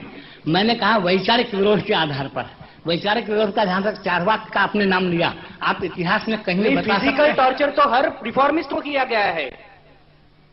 आप मुझे बताइए चारवाक पर कौन से अत्याचार है और आप किस इतिहास के आधार पर कहना शंभुक के बारे में थोड़ा सा एक्सप्लेनेशन दीजिए। पहले आप चारवाक को वापस ले लीजिए, फिर मैं शंभुक का उत्तर। हर रिफॉर्मिस्ट को फिजिकल टॉर्चर किया गया है आज तक। जो जहां तक मैं अयोध्या तक बोलता हूं कि अयोध्या के बारे में बात करने वाले जो लोग हैं और हिंदू धर्म में जो खराब नीतियां है या खराब अंधश्रद्धाएं है, उनके खिलाफ बोलने वाले आज के जो आज तक के नए नौजवान हैं अंधश्रद्धा निर्मूलन समिति के, उनको भी फिजिकल टॉर्चर का सामना करना पड़ा है। यही मैं आपको कहता हूं, क्योंकि ये आपकी बात सच नहीं है कि रिफॉर्मिस्ट को कोई तकलीफ नहीं दी गई और सिर्फ डिबेट चलाया गया या डायलॉग चलाया गया। फिजिकल टॉर्चर तो हुआ ही है। और इसके तो इतने सारे उदाहरण हैं, आप इतिहास पढ़ के वो ढूंढ निकाल सकते हैं। आपने चारवाक से प्रारंभ किया, मेरी आपसे प्रार्थना, या आप बोले या मैं बोलूं, मेरी आपसे प्रार्थना है कि चारवाक को किस प्रकार का कष्ट दिया गया, ये आप किसी इतिहास के आधार पर हमें बता दीजिए, तो मैं आपके प्रश्न का उत्तर देने का या अपने विचार को सुधारने का दोनों प्रयत्न करने के लिए मैं तैयार। I am always open for rectification and correction. तो कोई मुझे बता दे कि चारवाक के इतिहास में कहाँ ये मिला हुआ है, या कम से कम आप स्वीकार करेंगे चारवाक को नहीं दिया गया कोई भी शारीरिक दंड, बाद में हुआ।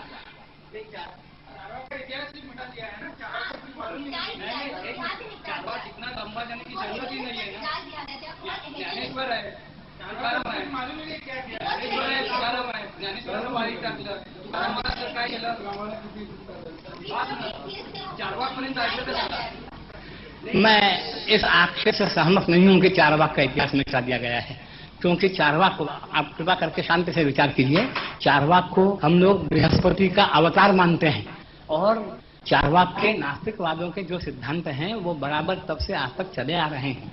और जहां तक मेरी भारतीय इतिहास की जानकारी है, वहां तक चारवाक को या उनके अनुयायियों को, जैसा कि मैंने कहा, अंग्रेजी शिक्षा प्रणाली आने के पहले तक वैचारिक विरोध के आधार पर कोई उनको तकलीफ दी गई हो, ऐसा मेरी जानकारी में अब तक नहीं है।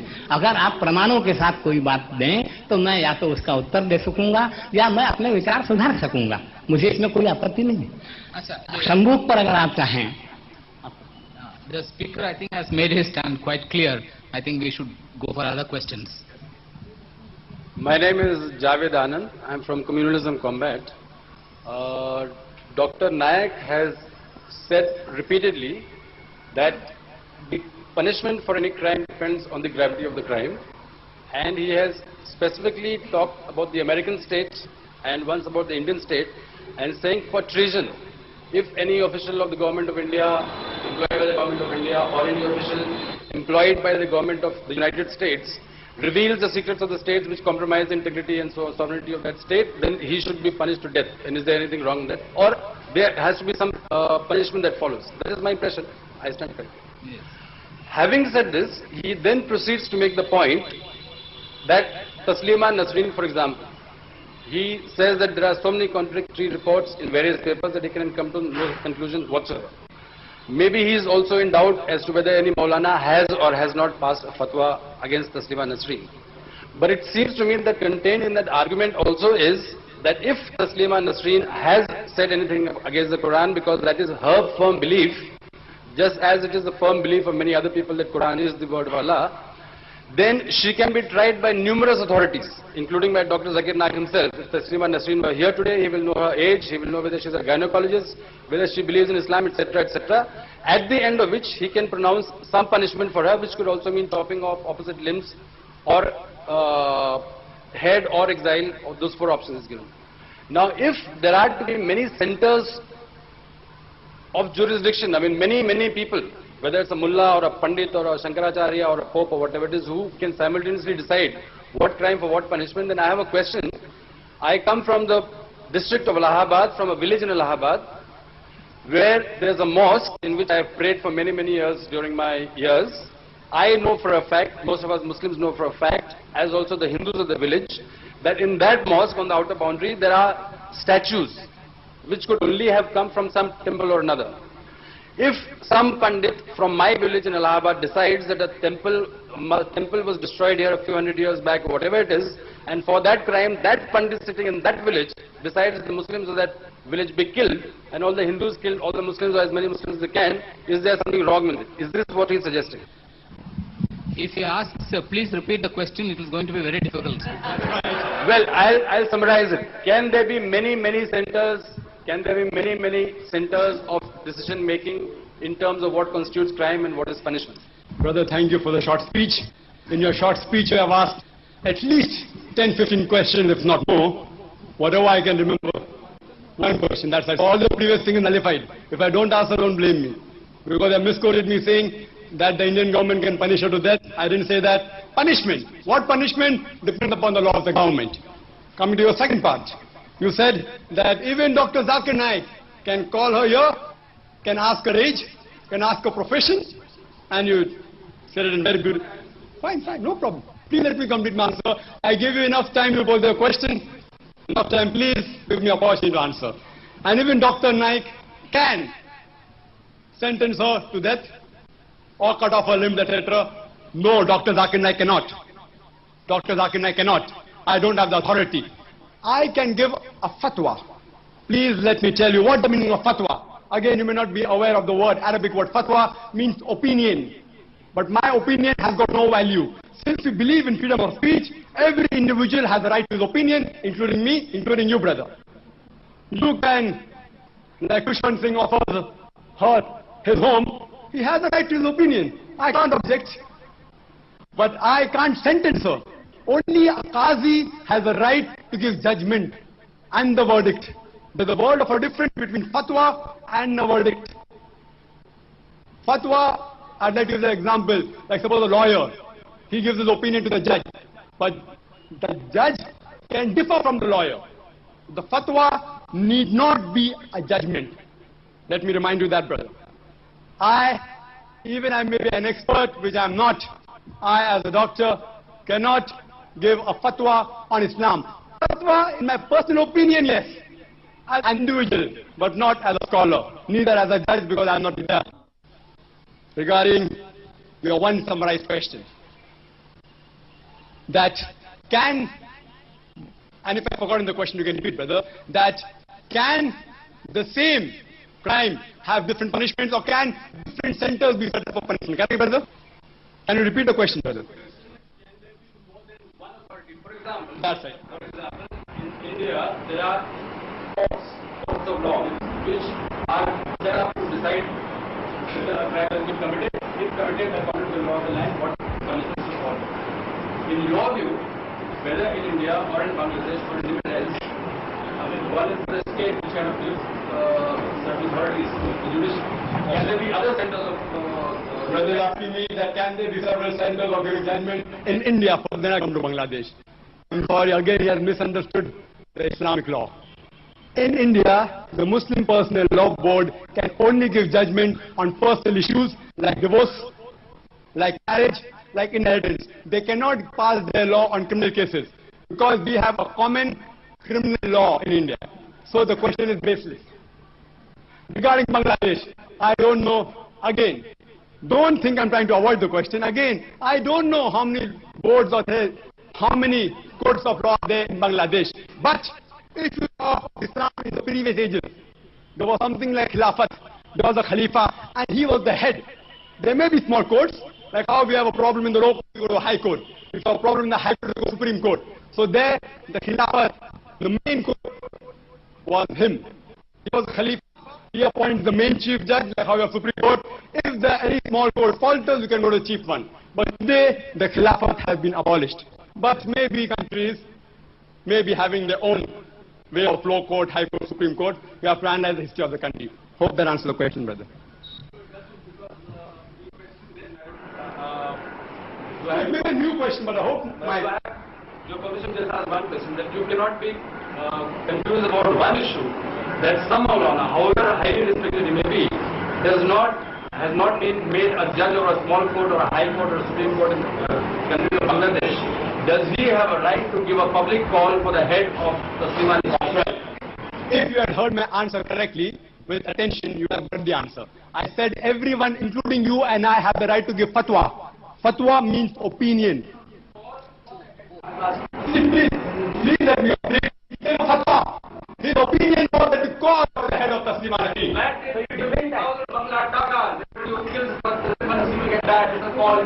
That's right. Now 50,000 takas have just come now. First your question did not include that. I answered to that. Please let me answer, brother, and I give any opportunity with the permission of the chair. Does anyone have a right to call for anyone's head, even if it was for opinion? Even by giving opinion, you cannot slander anyone, neither can you abuse anyone. If it's an Islamic country, a person, Tasliman Nasri, can sue that Maulana, saying that he... Please let me complete, sister. See, I'm not interrupting your questions, so if you please not interrupt my answer to that. I'm just giving a general opinion of Islam. Please, sister, if you allow me.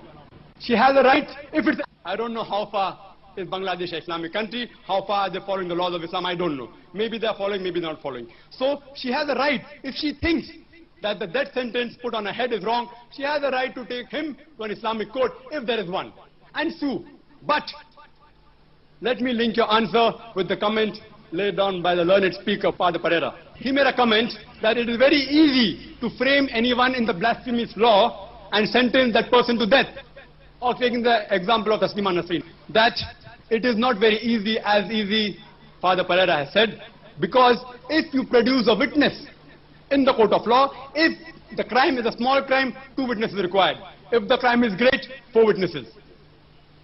And if any of those 4 witnesses falter, believe me, if any of those 4 witnesses falter during cross-examination, all 4 of them receive 80 lashes each. 80 lashes. It's not that easy. It's not as easy as we take an oath in the court of Indian government. मैं सच कहूंगा, सच के सिवा कुछ नहीं कहूंगा, and then you can lie. It's not that easy. You receive 80 lashes each, and believe me, it's very difficult to bear those lashes. It's not as easy as Father Pereira has made it sound. Hope that answers the question, brother. Yes. No, I think we should. Dr. Naik, Sajid Rashid Urdu times. हम लोग एक ऐसे मुल्क में रहते हैं जहां पर बहुत सारे फिरके के, बहुत सारे संप्रदाय के लोग रहते हैं और उसका अपना एक कॉन्स्टिट्यूशन है जिसने लोगों को सजा देने का अपना एक मयार मुकर्रर किया है। ऐसे देश में रहते हुए क्या आप किसी को किसी भी किस्म की तज़हीक कुरान की मजम्मत के लिए या उसकी गलत कहने के लिए क्या आप वो इस्लामी सजाएं तजवीज करेंगे जो इस्लाम में कही गई है, और क्या वो यहां पर इस मुल्क में जिसका अपना एक कॉन्स्टिट्यूशन है क्या वो सही हो सकती हैं? Brother has again asked a similar sort of question, that since we have different religions, can every religion follow their own law? Or suppose if anyone has abused the Quran, can you follow the Islamic law? Again, brother, let me clarify. Wherever the criminal law is in any country, you take whether Saudi Arabia, whether Iran, whether Pakistan, whether America, whether England, whether India, the criminal law has to be common. The civil law can change. The civil law can change. The criminal law in Saudi Arabia is same whether Muslim or non-Muslim. In India, the criminal law is same whether Muslim or non-Muslim. So you cannot have a different criminal law. You can give your comments, but you can give your opinion whether that person should be given punishment of 1 year, 2 years, or death sentence, whatever it is, but you can't practice it because you have to practice a common criminal law. If it's Islamic State, then you have to abide by the Quran. You cannot deviate from the Quran. But since India is not an Islamic country, we cannot implement the Quranic law where it comes to criminal punishment. Hope that answers the question, brother. I am Maria Fresh, a religious sister, and I want to ask Mr. Sahini, Ashok Sahini Shahani, why did you translate the book Raja into Marathi? At last, a simple question. Well, I translated it. One thing is because I like the book. Another thing was it was some kind of an atonement, because Taslima had the courage to write the kind of book she wrote. The minorities being put to trouble, a lot of suffering, torture in her own country, which is a Muslim majority country, whereas almost the same, or maybe to a lesser degree, there may be some difference.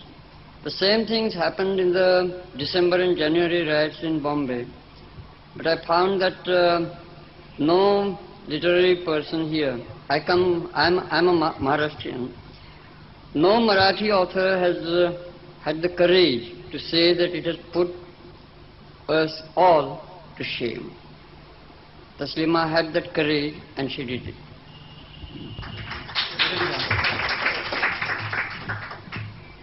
Question to Dr. Zakir Naik.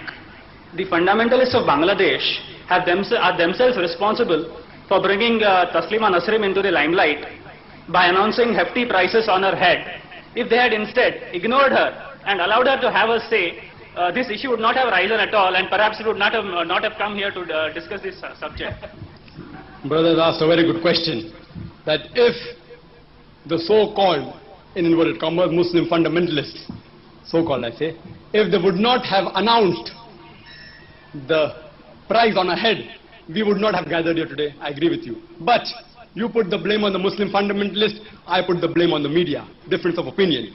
Even if an obscure organization like BSSP, Bangladesh Sahaba Sainik Parishad, who knew of it? No one. Even if the leader of that organization, Maulana Habibur Rahman, and I do know, brother, that somebody has called for that sentence. If an obscure person, an insignificant organization calls for that sentence, why does the Indian media has to highlight it? Front page. Imagine front page news. According to the High Commission, this is I'm quoting from the Delhi newspaper, according to the High Commission of Bangladesh, he said that the amount of news that the Indian media has given to Taslima Nasreen is not even 1% of the news that's there in the Bangladesh newspapers. So, you ask me, are the Muslim fundamentalists to blame? You may blame them. I would say, even if they are to blame, or whether they are not, irrespective of that, I believe the journalists of India and the papers of India, they are much more wiser. So they should not have highlighted it, and neither would be here to discuss the matter. Yes, brother. Media has highlighted the issue in order to save her life, because she's the only person. She's a woman and she's helpless in front of all these religious fanatics. So the Indian media is only trying to save her life. That's right. Wait, please let me answer, brother, then you can continue the question. Brother, I said the Indian media tried to save from an obscure organization, insignificant Maulana Habibur Rahman. So today if you hear someone in the train saying, I'm going to kill the Prime Minister, you're going to give the headlines in your papers. No, it's a rhetoric question, brother. I don't want you to answer. Shh. Brother, please, brother, you have a right to ask a question later on. Let me complete my answer. So you said the Indian media. See, that's my opinion. My opinion can be wrong, brother. It's my opinion. I'm not saying my opinion has to be right. Some people in the audience may agree with my opinion, some people may not. So I feel that any insignificant person, suppose if maybe the call was given by the leading organization, then you have to think over it. I'm not commenting on the ban. I'm not commenting on the death call whether it's right or wrong. I'm saying, why did we have to give it headlines? Because for sensationalism. That's my opinion, brother. If you like it, you can take it. If you don't like it, you can refuse it. That's my opinion, brother. I'll just add a correction. The call for the sentence to Taslima Nasreen is not that insignificant as he is trying to make out. The call has been given officially by the political party Jamaat-e-Islami in Bangladesh. I am Professor Hamza Virani. I would like to ask Brother Ashok Sahani that you said that this journalist, they have put life of Taslima Nasreen in problem. And he says that Indian media is trying to save the life of Taslima Nasreen. So first you say, as a journalist, I don't know whether you are a journalist or not. No, good. So some journalists, they have put the life of Taslima Nasreen in danger, and he says that journalists are trying to save the life of Taslima Nasreen. I want to know what is right. Whether they have put her in problem or they are trying to take out her from the problem. The problem is not that simple, of course. The problem is a bit complicated in the way, meaning the fundamentalists in Bangladesh had been itching for Taslima's head for a long time, even earlier to the interview that she gave to Statesman. And if you ask me my personal opinion, they might have been misled by a wrong idea of nationalism, because Taslima, on her way back to Dhaka from Paris, stayed in Calcutta, and on the top of it said that Calcutta is my second home. You tell that to anybody from Shiv Sena in Bombay, for instance. If Imran comes to Bombay and says that Bombay is my second home, and the people in Pakistan are going to be bothered about it, or Even if a person like Gavaskar goes to the cancer hospital function, then there's a lot of hue and cry in the newspapers about why should Gavaskar go, and I mean, this is all mixed up. That's what I say. I mean, it's a bit complicated, but all the same, I mean, since the statesman has not come out with an open apology, or open, unbarred, undeterred apology, that they had been the cause, they had been made the cause for this demand, I mean, things would have been different. मेरा नाम रवि है, महानगर से आया हूँ। मुझे doctor व्यास से एक सवाल पूछना है।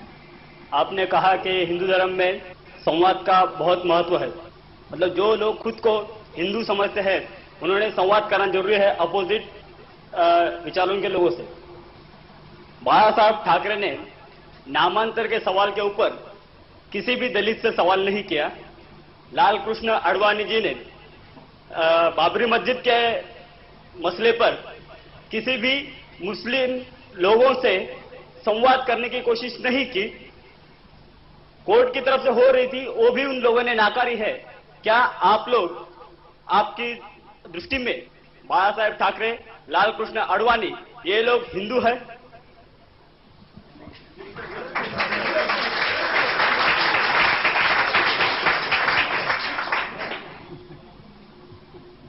सबसे पहले मेरी प्रार्थना यह है कि it's better that we discuss principles and theories than we discuss persons and events, क्योंकि फिर प्रश्न ही आ जाएगा। मैं हिंदू धर्मशास्त्रों की जिम्मेदारी लेने के लिए तैयार हूं। संसार भर के सारे हिंदुओं के कार्यों की जिम्मेदारी मैं नहीं ले सकता। हिंदू धर्मशास्त्र में कहीं अगर ये बताया गया हो, एक मिनट, हिंदू धर्मशास्त्रों में कहीं अगर ये बताया गया हो कि जो आपके विरुद्ध विचार वाले हों या जो आपके विचारों को स्वीकार न करें, उन सबको आप मार डालिए या उनके अंगच्छेद कर दीजिए, उनको देश निकाला दे दीजिए, ऐसा धर्मशास्त्रों में कहीं उल्लेख हो तो आप हमें बताइए, उस पर मैं विचार करने के लिए तैयार हूं।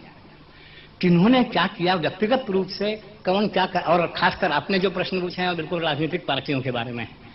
आज की भारत की राजनीति इस प्रकार की है कि मैं उससे दूर रहना ही पसंद करूंगा। हालांकि किसी भारतीय नागरिक के लिए या संसार में किसी नागरिक के लिए राजनीति से एकदम दूर रहना बड़ा कठिन है। फिर भी एक बात भी मैं कहना चाहूंगा कि आप स्वयं अपने आप से ही पूछ लीजिए, या ये इस प्रश्न का सबसे ज्यादा सही उत्तर लाल कृष्ण आडवाणी या बाल ठाकरे साहब ही दे सकते हैं कि सनातन वैदिक धर्म के हिंदू धर्मशास्त्रों के अनुसार वे अपने को हिंदू मानते हैं या नहीं। मैं कौन होता हूँ निर्णय देने वाला। हाँ, इतनी देर में चुप रहा। एक बात मैं जरूर कहना चाहूंगा, हो सकता है अब तक मैं भ्रम में रहा। नाइक साहब ने जो कहा कि फतवा का केवल ओपिनियन होता है, ये आज मैंने जाना। अब तक हम लोग ये समझते थे कि फतवा माने किसी धर्माचार्य के द्वारा या किसी उच्च अधिकारी के द्वारा कोई जो आदेश दिया जाए उसको फतवा कहते हैं, ऐसा मैं अब तक समझता था। हो सकता है मैं भूल में रहा हूँ।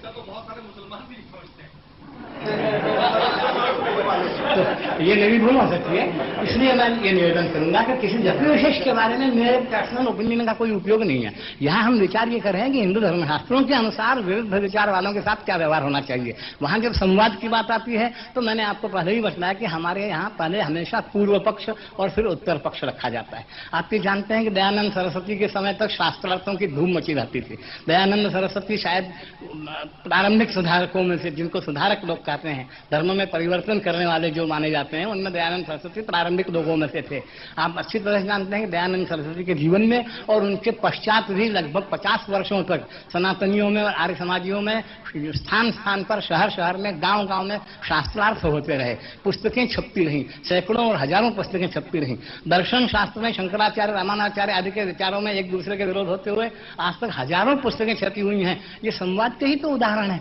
आज का कोई एक नेता अगर किसी के साथ संवाद बिना किए कोई काम कर देता है तो उसकी जिम्मेदारी आप हिंदू धर्मशास्त्रों पर कैसे डाल सकते हैं?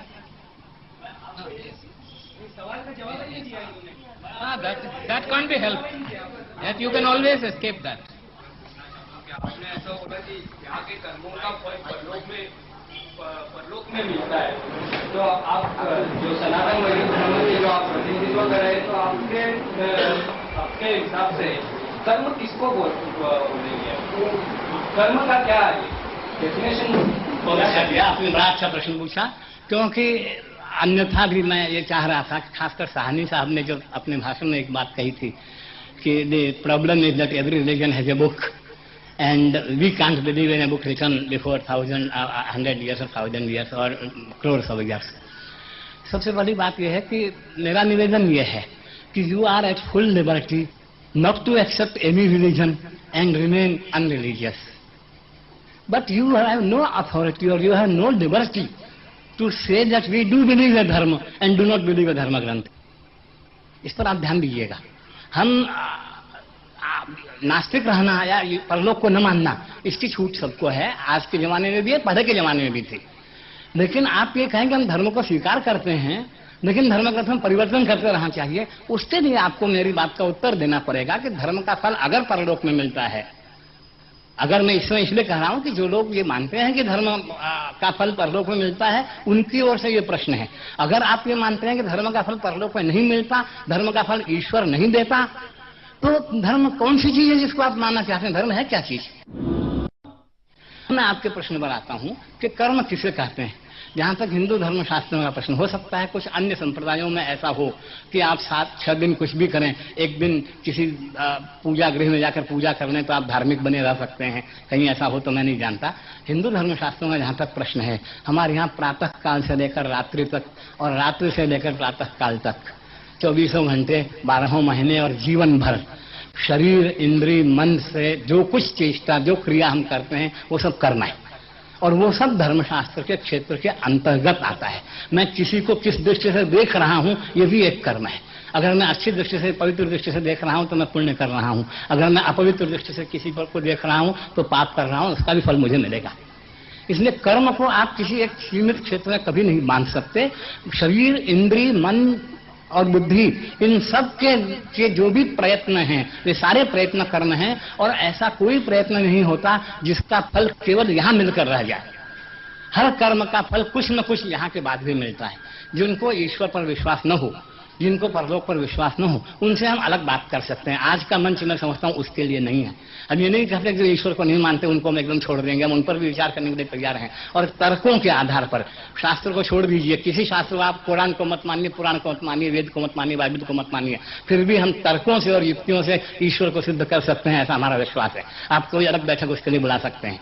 लेकिन जो ईश्वर को मानते हैं उनके लिए हमेशा यह प्रश्न है कि जो कुछ कर्म हम कर रहे हैं उसको कोई देख रहा है। हम अकेले में कभी, मैं 2 मिनट के लिए लेना चाहूंगा, मैं अकेले में, हमारे प्रसिद्ध है कि एक गुरु ने अपने शिष्यों को पूरा अध्यापन करने के बाद फल दे दिए, जाओ एक एक फल ले जाओ, ऐसी जगह खा लो जहां कोई न देखता हो।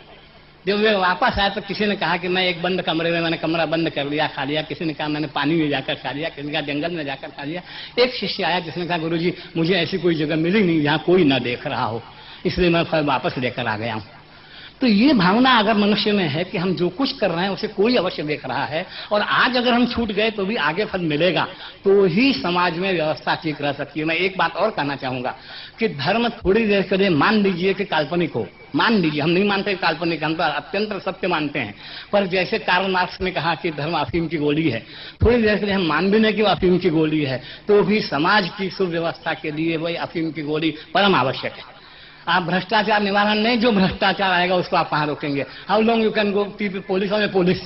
आज सारी व्यवस्था इसलिए हो रही है कि परलोक और ईश्वर पर से लोगों का विश्वास हट गया है, धर्म पर से लोगों का विश्वास हो गया है, हट गया है, केवल अपनी बुद्धि पर लोगों को विश्वास है। अगर मैं अपराध करके पुलिस से बच सकता हूं, या पुलिस को घूस खिलाकर बच सकता हूं, या अंत में न्यायालयों में भी कुछ उपद्रव करके या कुछ भी करके, मैं नाम नहीं लेना चाहता, मैं अगर बच सकता हूं तो अपराध करने में कोई दोष नहीं है। ये बुद्धिमत्ता की बात है।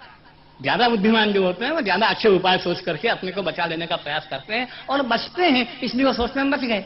अपराधों के बढ़ने का मूल कारण ये है, आप जितना अधिक सेकुलरिज्म का प्रचार करते जाएंगे उतना अधिक अपराध बढ़ता चला जाएगा, इस पर आप ध्यान दीजिएगा। अंततः इन अपराधों को नष्ट करने का एकमात्र उपाय है कि प्रत्येक कर्म पर हम ये ध्यान रखें कि ईश्वर भी उसे देख रहा है। कर्म वैदिक कर्म क्या है? व्याख्या मुंह धोना ये कर्म से नहीं मिलेगा। मेरा सवाल डॉक्टर व्यास से है आप सनातन धर्म को रिप्रेजेंट कर रहे हैं यहाँ पर, और आपने कहा कि धर्म के अंदर कोई एडिशन नहीं होना चाहिए। और मैं आप अच्छा, आपने नहीं कहा। मुझे आप ये बता सकते हैं कि किसी सनातन धर्म के किसी शास्त्र में हिंदू वर्ड लिखा हुआ है, या ये लिखा हुआ है कि ये हिंदू धर्म भी कोई आने वाला है? अगर ये नहीं है तो ये सनातन धर्म में ये हिंदू वर्ड कहाँ से आया, और ये हिंदू वर्ड सनातन धर्म से किस तरह से रिलेटेड है, और वो कहाँ से आया हुआ है? पहली बात यह है कि हिंदू शब्द आप जो समझ रहे हैं कि वो पारसियों के या फारस वालों के आने के बाद हिंदू शब्द हमारी जाति के लिए प्रचलित हुआ, वो थोड़ा आपका भ्रम है। कालिका पुराण आदि कुछ ग्रंथों में हिंदू शब्द का पहले से हिंदवो विंध्यमाविशन वहां स्पष्ट उल्लेख है। हिंदू शब्द की उत्पत्ति आपको संस्कृत के पुराने कोशों में मिल जाती है। हिमालय से लेकर इंदु सरोवर तक एक प्रथा रही है, शब्द किसी का पहला शब्द और अंतिम शब्द, पहला अक्षर अंतिम अक्षर मिलाकर पूरा शब्द बन जाता है। आज भी ये प्रथा अन्य भाषाओं, डॉक्टर में DR लिख देते हैं, डॉक्टर का पहला अक्षर D, अंतिम अक्षर R, DR का मतलब डॉक्टर, MR का मतलब मिस्टर। वैसे हिमालय से लेकर इंदु सरोवर पर्यंत का जो देश है वो हिंदू देश है, इसलिए हिंदुओं का जो स्थान है वो हिंदुस्तान है, ऐसा उल्लेख पुराणों में और उसके कुछ प्राचीन साहित्य में मिलता है। नंबर 1। नंबर 2, भाषा विज्ञान की दृष्टि से अगर आप विचार करें तो सिंधु विदेशी जब यहाँ आए तो उनको सिंधु नदी सबसे पहले मिली, सिंधु के आधार पर सिंधुस्तान बना, और सकार का उच्चारण हकार करने की कई भाषाओं में प्रवृत्ति है। इसलिए जैसे सप्ताह का हफ्ता, सरस्वती का हरहवती, वैसे इस आधार पर भी सिंधु का हिंदू बनकर सिंधुस्तान से हिंदुस्तान बन गया है। और ये मैंने कभी नहीं कहा कि कोई एडिशन नहीं होना चाहिए, मैंने ये कहा कि जो मूल शास्त्रों के सिद्धांत हैं उन सिद्धांतों में परिवर्तन करने का हमें कोई अधिकार नहीं है, क्योंकि फल देने वाले हम नहीं है। इतना ही मैंने कहा है। I'd like to make a comment, please. I'd like to make a comment. Very briefly. Only 10 minutes. Regarding the question said by the brother to Dr. Vyas, he has given a correct definition of the word Hindu, and he said that Hindu is a person living in India, in Hindustan. But that's a geographical definition. If you agree with that definition, even I am a Hindu.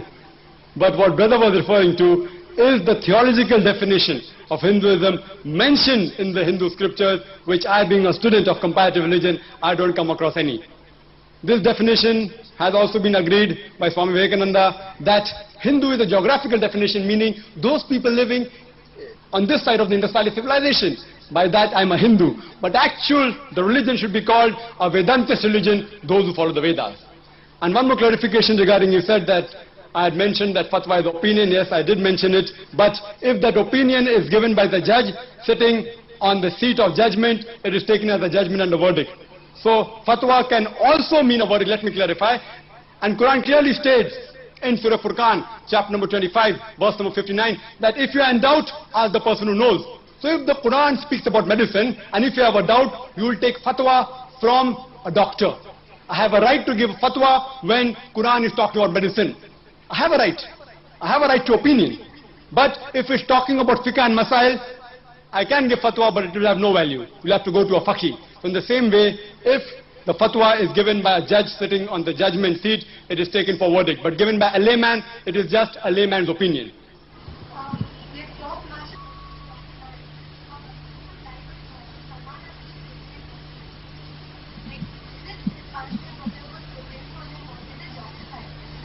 Sister has asked a similar question.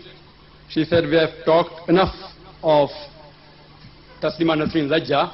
Now we're going to talk on the satanic verses, which I can give a lecture on that, which I don't intend doing. Regarding the verdict, again it comes to the same thing as I mentioned earlier, the verdict does not change. Same. But if you want me to throw some light on the satanic verses, I do agree that Salman Rushdie has abused our beloved Prophet Muhammad, may peace be upon him. He has abused his wife, etc., who are the al-Mu'mineen, the mothers of all the Muslims. He has. But what I fail to realize, that why hasn't some scholar thrown some light on what else has written on that book, which I will give my opinion. Why I'm giving the opinion? Because I have read that book, Satanic Verses. I have read that. If you want to read, you can go to London or America. There's a copy freely available. I had been to London and America. Just giving a gist on what Salman Rushdie, besides he abusing the Muslim characters, he has even abused his protectors. The London people, the British government who has protected them, he has abused them. On the very first page, or you could say the first page of the first chapter, actually it's page number 3, he has abused the Londoners.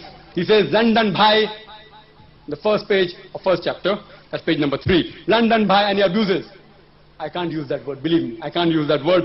I tried to use that word when I'm having a dialogue or debate with a priest while I was quoting the Bible in Deuteronomy, chapter number 23, verse number 2, which says, the dash, I don't want to say the word, the dash, shall not enter the congregation until the 10th generation. If you want to know the exact word, I'll just give a small, brief joke that when there was a party going on, everyone who wanted something on the table did some rhyming. So the Duke said, Queen so fine, pass the wine. So one person whose English pronunciation was bad, and he wanted to have some custard. So he said, Duke the dash, pass the custard. So now you know what the word is. If you don't know, you can refer to the Bible. It is mentioned 3 times. And Salman Rushdie used that word 29 times. 29 times. Imagine. And the irony is that the British government speaks of freedom of speech. According to an article in the Daily News in London, 22nd of May, 1989, there was a big article called for ban. Ban for whom? Not for Salman Rushdie. Call for ban for Mickey. He was an actor from America.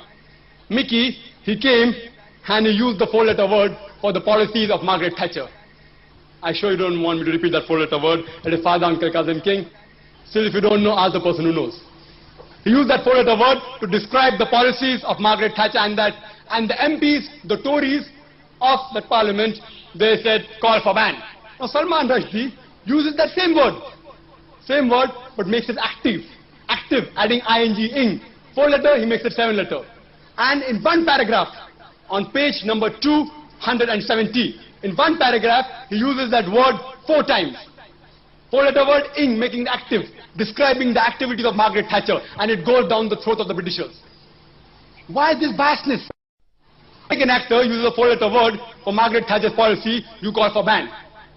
And none of those people who supported Salman Rushdie raised their voice to support that American actor. Why?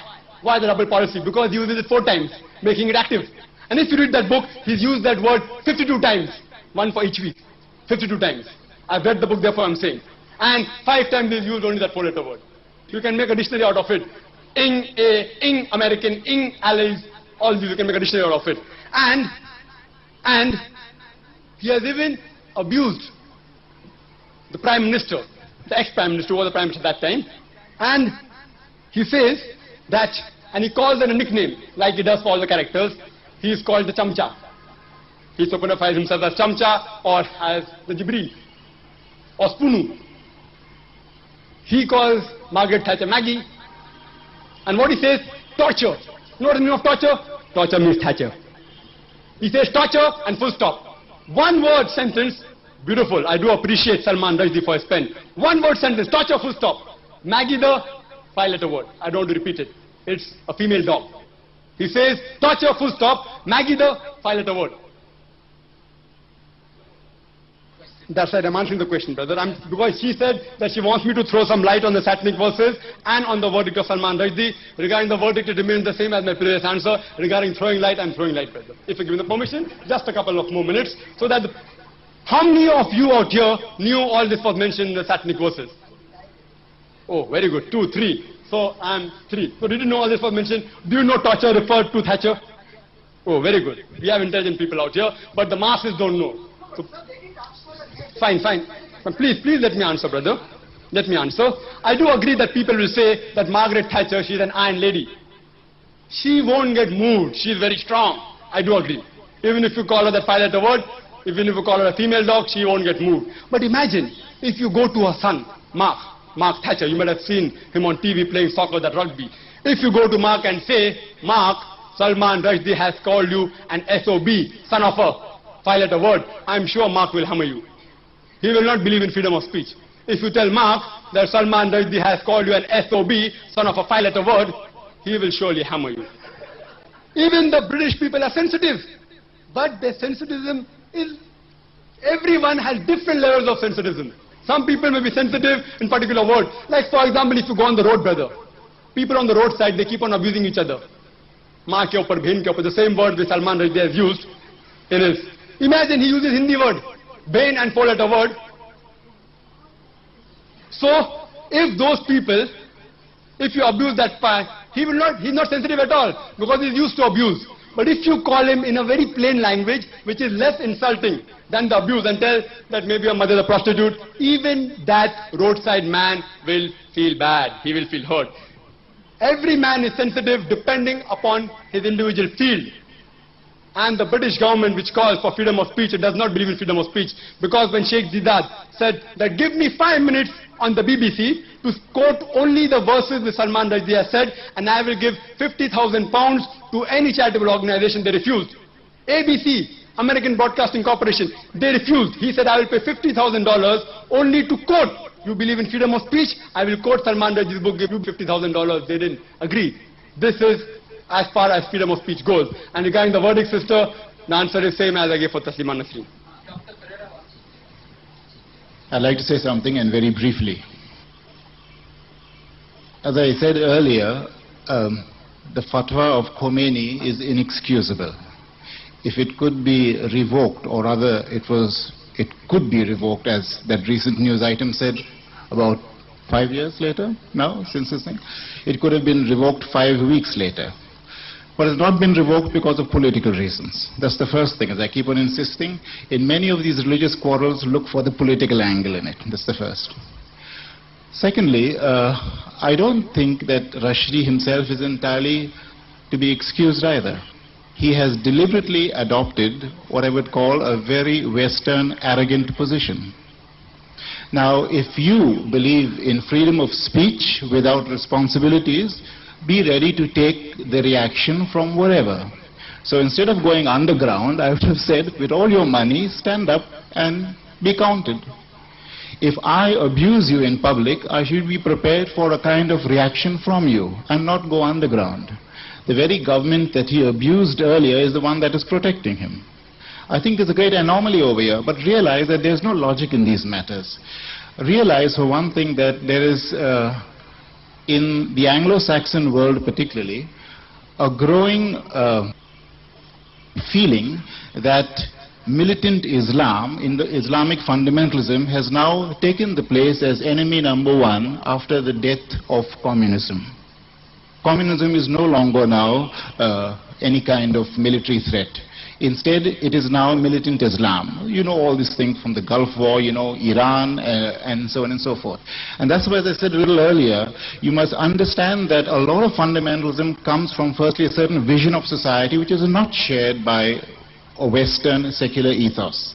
Secondly, that a lot of countries in West Asia particularly are reacting to a lot of Western arrogance and reacting to a post-colonial epoch, whereas they would like to stand on their feet as independent nations and realize that they can't. Even the rich Arab countries cannot. You know that, for the matter of fact. So understand that a lot of these gut reactions to Rushdie as a symbol, or George Bush as another symbol, or Israel as another symbol, all these things come in a vast and very complicated global scenario in which now Islamic fundamentalism is the latest whipping boy, which earlier, for example, it would have been Russia, the Soviet bloc, and so on. Enough. This is positively the last question. Yeah. Yeah, you can. We've been talking largely about Taslima, and I think it's a little out of proportion. So last year in Bombay, the institution when the illustrated Weekly of India published an article on Shivaji, and the Times of India first time apologized. My question is that copies of the Times of India were born through the threat of suppression of freedom of expression in a different fashion, which imminent threat, we don't get threat. In some sense, are we not living in a self-curtailed sort of cultural fascist state in India, with Shivaji, who was not a religious hero, for example, may have become one, and in numerous other examples. Whereas obviously the Taslima Islam of Glamorous and also not violent because of the death threat, but isn't it? Top level Maharashtra papers even supported the action and saying that Shivaji has to be revealed.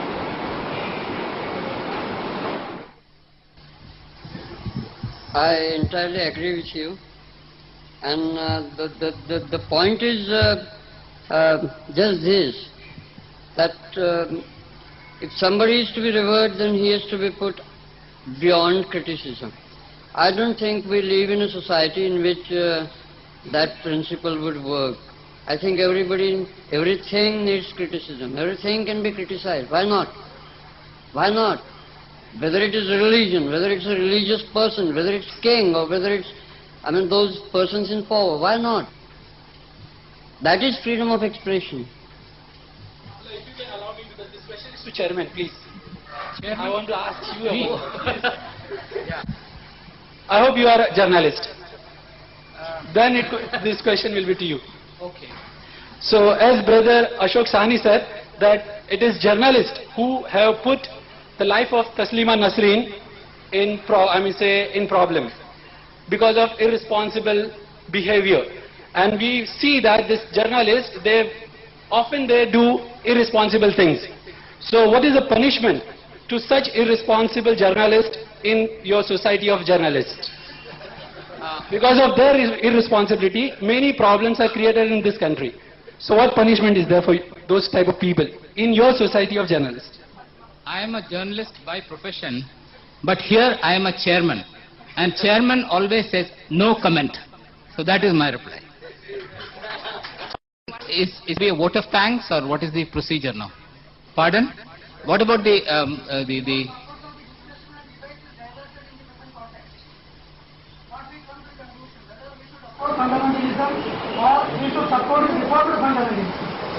one last question on karma, because I think now being Indians, we are so fond of karma.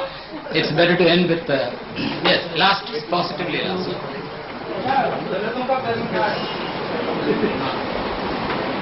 पहला निवेदन ये है कि हिंदू धर्मशास्त्रों में दलित नाम का कोई शब्द नहीं है। ये अंग्रेजों का दिया हुआ डिप्रेस्ड का अनुवाद के रूप में चल पड़ा है। हमारे यहाँ भाइयों के समान एक बड़ा भाई, एक छोटा भाई, अग्रज और अंत्यज, ये शब्द हमारे यहाँ चल रहे हैं। अब रही बात ये कि उनका क्या कर्म है, माने आप अगर ये जानना चाहें ब्राह्मणों, क्षत्रियों, वैश्यों, शूद्रों, इन सब के अलग अलग क्या कर्म होते हैं, तो मैं संक्षेप में इतना ही कहूंगा कि कुछ धर्म या कुछ कर्म ऐसे हैं जो मानव मात्र के लिए समान हैं। धृति, क्षमा, दमः, अस्तेयम, शौचम, इंद्रिय निग्रह, इस प्रकार के मनु के बतलाए हुए कुछ धर्म ऐसे मानव मात्र के समान हैं। फिर कुछ कर्म ऐसे होते हैं जो एक एक व्यक्ति के लिए अलग अलग हो सकते हैं। वो एक एक व्यक्ति के लिए अलग अलग कर्म हो सकते हैं। उनको कृपा करके आप इस दृष्टि से नहीं देखें कि ये छोटा है या ये बड़ा है, ये अच्छा है या ये बुरा है, ये सम्मानजनक है या अपमानजनक है। समाज के धारण के लिए सभी के सभी कर्म परम आवश्यक होते हैं। समाज के धारण के लिए कोई कर्म ऐसा नहीं है जो अनावश्यक हो या जिसको हम छोटा या अपमानजनक समझें। एक बात मैं और कहना चाहूंगा, मैं एक वैद्य हूँ। किसी भी हॉस्पिटल में, किसी भी दवाखाने में, मैं केवल 2-3 मिनट लूंगा, किसी भी हॉस्पिटल में या किसी भी दवाखाने में ये व्यवस्था नहीं होती कि पेशेंट जाए और अपने आप दवा चुन ले। सब जगह यह होता है कि पेशेंट को जाकर किसी डॉक्टर के सामने अपने को पेश करना पड़ता है। डॉक्टर उसका निदान करता है और वो उसको बतलाता है कि तुम इस दवा से अच्छे होगे, ये दवा तुम लो। हिंदू धर्म में ठीक यही व्यवस्था है। हमारे यहाँ जो आप अपने मन से जो करना चाहें वो आप कर लें, वो आपके लिए धर्म हो जाएगा और उसका आपको अच्छा फल मिल जाएगा, ये नहीं हो सकता। आपके लिए क्या कर्म है ये आपका धर्मशास्त्र आपको बतलाएगा। वो कर्म करने पर ही आपको अच्छा फल मिलेगा। इसमें जिसको बंधन लगता हो, इसमें जिसको अपमान लगता हो, इसमें जिसको धर्मशास्त्र के प्रति द्वेष उत्पन्न होता हो, मेरे दृष्टि से वे गलती पर हैं, वे भूल कर रहे हैं। क्योंकि अगर वैद्य के नाते फिर मैं एक उदाहरण दूंगा। मेरे पास 4 रोगी आते हों, एक को मैं गोली देता हूँ, एक को काढ़ा देता हूँ, एक को मैं कड़वी दवा देता हूँ, एक को मैं चाटने की च्यवनप्राश जैसी मीठी चीज दे देता हूँ। अगर जब तक मेरी नीयत साफ है कि चारों के रोग दूर करने के लिए मैं प्रयत्न कर रहा हूँ, जिसका रोग गोली से दूर होगा उसको गोली देता हूँ, जिसका काढ़े से होगा उसको काढ़ा देता हूँ, जिसको च्यवनप्राश से होगा उसको च्यवनप्राश देता हूँ, जब तक मेरी नीयत साफ है, मैं सबको अच्छा करना चाहता हूँ, तब तक आप मुझ पर पक्षपात का आरोप नहीं लगा सकते कि उसको आपने चाचन दिया और मुझको काढ़ा क्यों दे रहे हैं। मेरी नियत खराब हो तो आप दोष लगा सकते हैं। धर्मशास्त्र या ईश्वर की नियत में हम कोई खराबी नहीं मान सकते। इसलिए किसका कल्याण किस कर्म से होगा ये ईश्वर और उनके बाद ऋषियों ने जो हमें बताया है उस पर विश्वास करने से ही हमारा कल्याण हो सकता है। मनमाना हम कुछ कर्म करके ये चाहें कि हमारा कल्याण हो जाएगा तो वैसे ही होगा कि आप एक ऐसा हॉस्पिटल खोल दीजिए, सब दवाइयां पड़ी हैं, रोगी आए कोई भी दवा ले और चला जाए।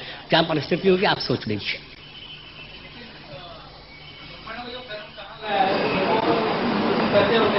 जी ये फिर एक व्यक्तिगत प्रश्न हो गया।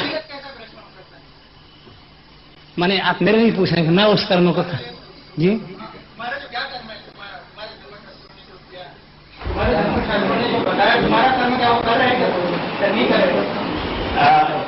इस प्रश्न का उत्तर मैं देने को तैयार हूँ। उसके बारे में एक चीज जान लूंगा कि क्या आपने मेरे बारे में जान रखा है कि मैं कौन से कर्म करता हूँ या नहीं करता। अच्छा, दूसरा ये कि ये जानने, मान लीजिए एक बात मैं बता दूं, अगर मैं उन कर्मों को ठीक से कर रहा हूं तो मेरा कल्याण होगा, अगर मैं उन कर्मों को ठीक से नहीं कर रहा हूं तो मेरा अकल्याण होगा। इससे ज्यादा जानकर आप या ये सभा क्या करेगी?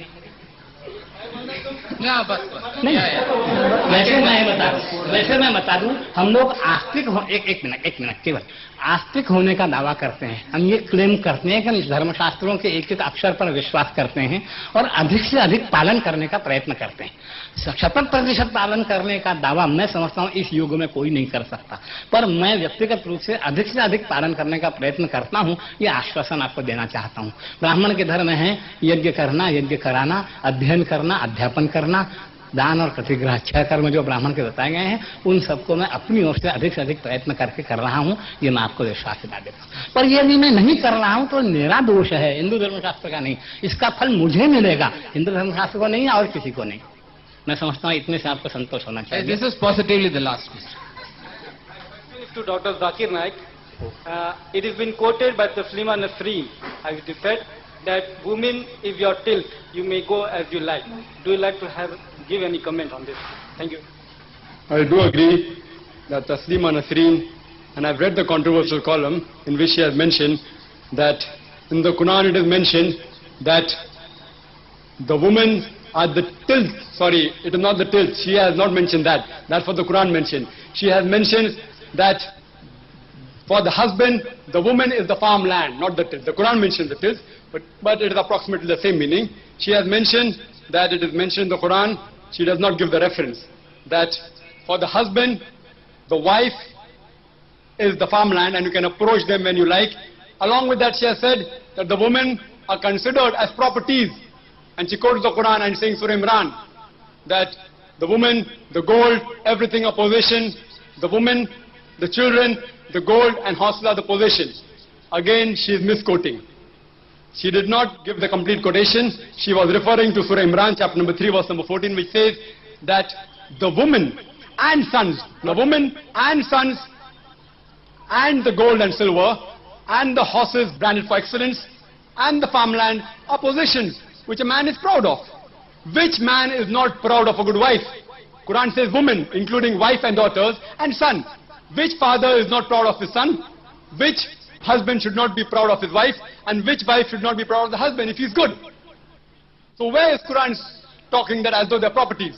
And regarding the first question, that Quran mentions that the women are as farmlands. She does not give the quotation. Where are you going to find in the full Quran? Where is it mentioned in the Quran that wives are considered as farmland? She is referring to Surah Baqarah, chapter number 2, verse number 223. But for the exact answer, you'll have to refer to the previous verse. Surah Baqarah, chapter number 2, verse number 222, and then come to 223. Verse number 222 quotes that when they ask thee concerning menstrual periods, I'm quoting the Quran, you can check it up. Surah Baqarah, chapter number 2, verse number 222, when they ask thee concerning menstrual periods, tell them it's a hurt and pollution. So do not approach your wife during the period. Approach them after they're clean. And any doctor will tell you that if you have intercourse during menstrual period, it will hurt the wife, and besides that, it will cause certain diseases. It will be harmful for the wife as well as for the husband. So Quran is very scientifically based, telling do not approach your wife when during the menstrual courses. And then the verse continues. The next verse, Surah Baqarah chapter number 2, verse number 223 says that your wives are like the tilt. Approach your tilt when you like. And approach them in the way Allah has ordained you. Quran is saying, don't approach in the time of the menstrual period. Otherwise, you have to be good to them whenever like. You can approach them whenever they like, they can approach you. So what's the harm in that? She misquotes as though women are like property. This verse is linked with the earlier verse talking about should wife be approached during menstrual period, and the Quran says no. It's a hurt and pollution for both. Hope that answers the question, brother. Friends, we had a very interesting... Oh, I think we had enough. I think we should stop now. Speech has said that if anybody follows secularism, there will be a problem. He is representing Sanatan Dham. That means you want to say Sanatan Dham by the very nature is fundamentalist? No, I can't allow this question because it's already way past time. So we all sit. Well, since learned my request to the chairman is make it a very brief one. We are talking about freedom of expression. There should be freedom of questioning also. Please repeat your question. If you follow secularism, you won't be able to solve any problem. That means you are representing Sanatan Dham. That means with the opinion or the view of Sanatan Dham, you want to say that by the very nature Sanatan Dham is fundamentalist. That means you want to go against secularism. Then how can you blame Muslim fundamentalism? There are three parts of this question. Firstly, 2 minutes, 2 minutes per part. All right. 2 minutes per part. Thank you. I thought 2 minutes for the whole question. Firstly, the secularism, the anti-word for secularism is not fundamentalism. The anti-word for secularism is theism. To believe in God, to believe in the world hereafter, to believe in the principle that whatever we are doing here, we have to answer somewhere. This is the principle against the secularism. So if we accept this principle, there will be solution for all problems. If we don't accept this thing, the problems will not be solved. I never said that fundamentalism is the solution for all the questions. Part 1. Part 2, I never criticized the Muslim fundamentalism in the way it's being done. If Dr. Zakir Naik is correct, the way in which he put the principles, that fundamentalism means that we should have faith and we should have knowledge of the fundamental principles of Islam and we should follow and practice it, then I 101% agree with him. This type of fundamentalism is always welcome. The unfortunate part is that many times every good thing is being misused. We should always know what is being misused. Whether Islam is misused, fundamentalism of Islam is being misused, or it is whether it is used properly or it is being misused. Anything even God can be misused. Even God can be misused. So the responsibility is of the person who is misusing the fundamentalism or misusing the religion. It's not the religion which is a block.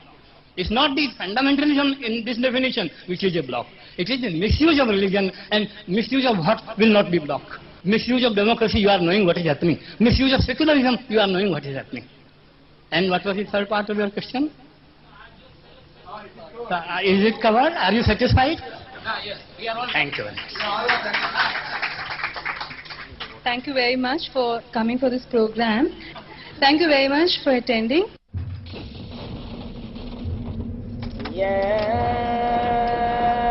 أيها الذين آمنوا اتقوا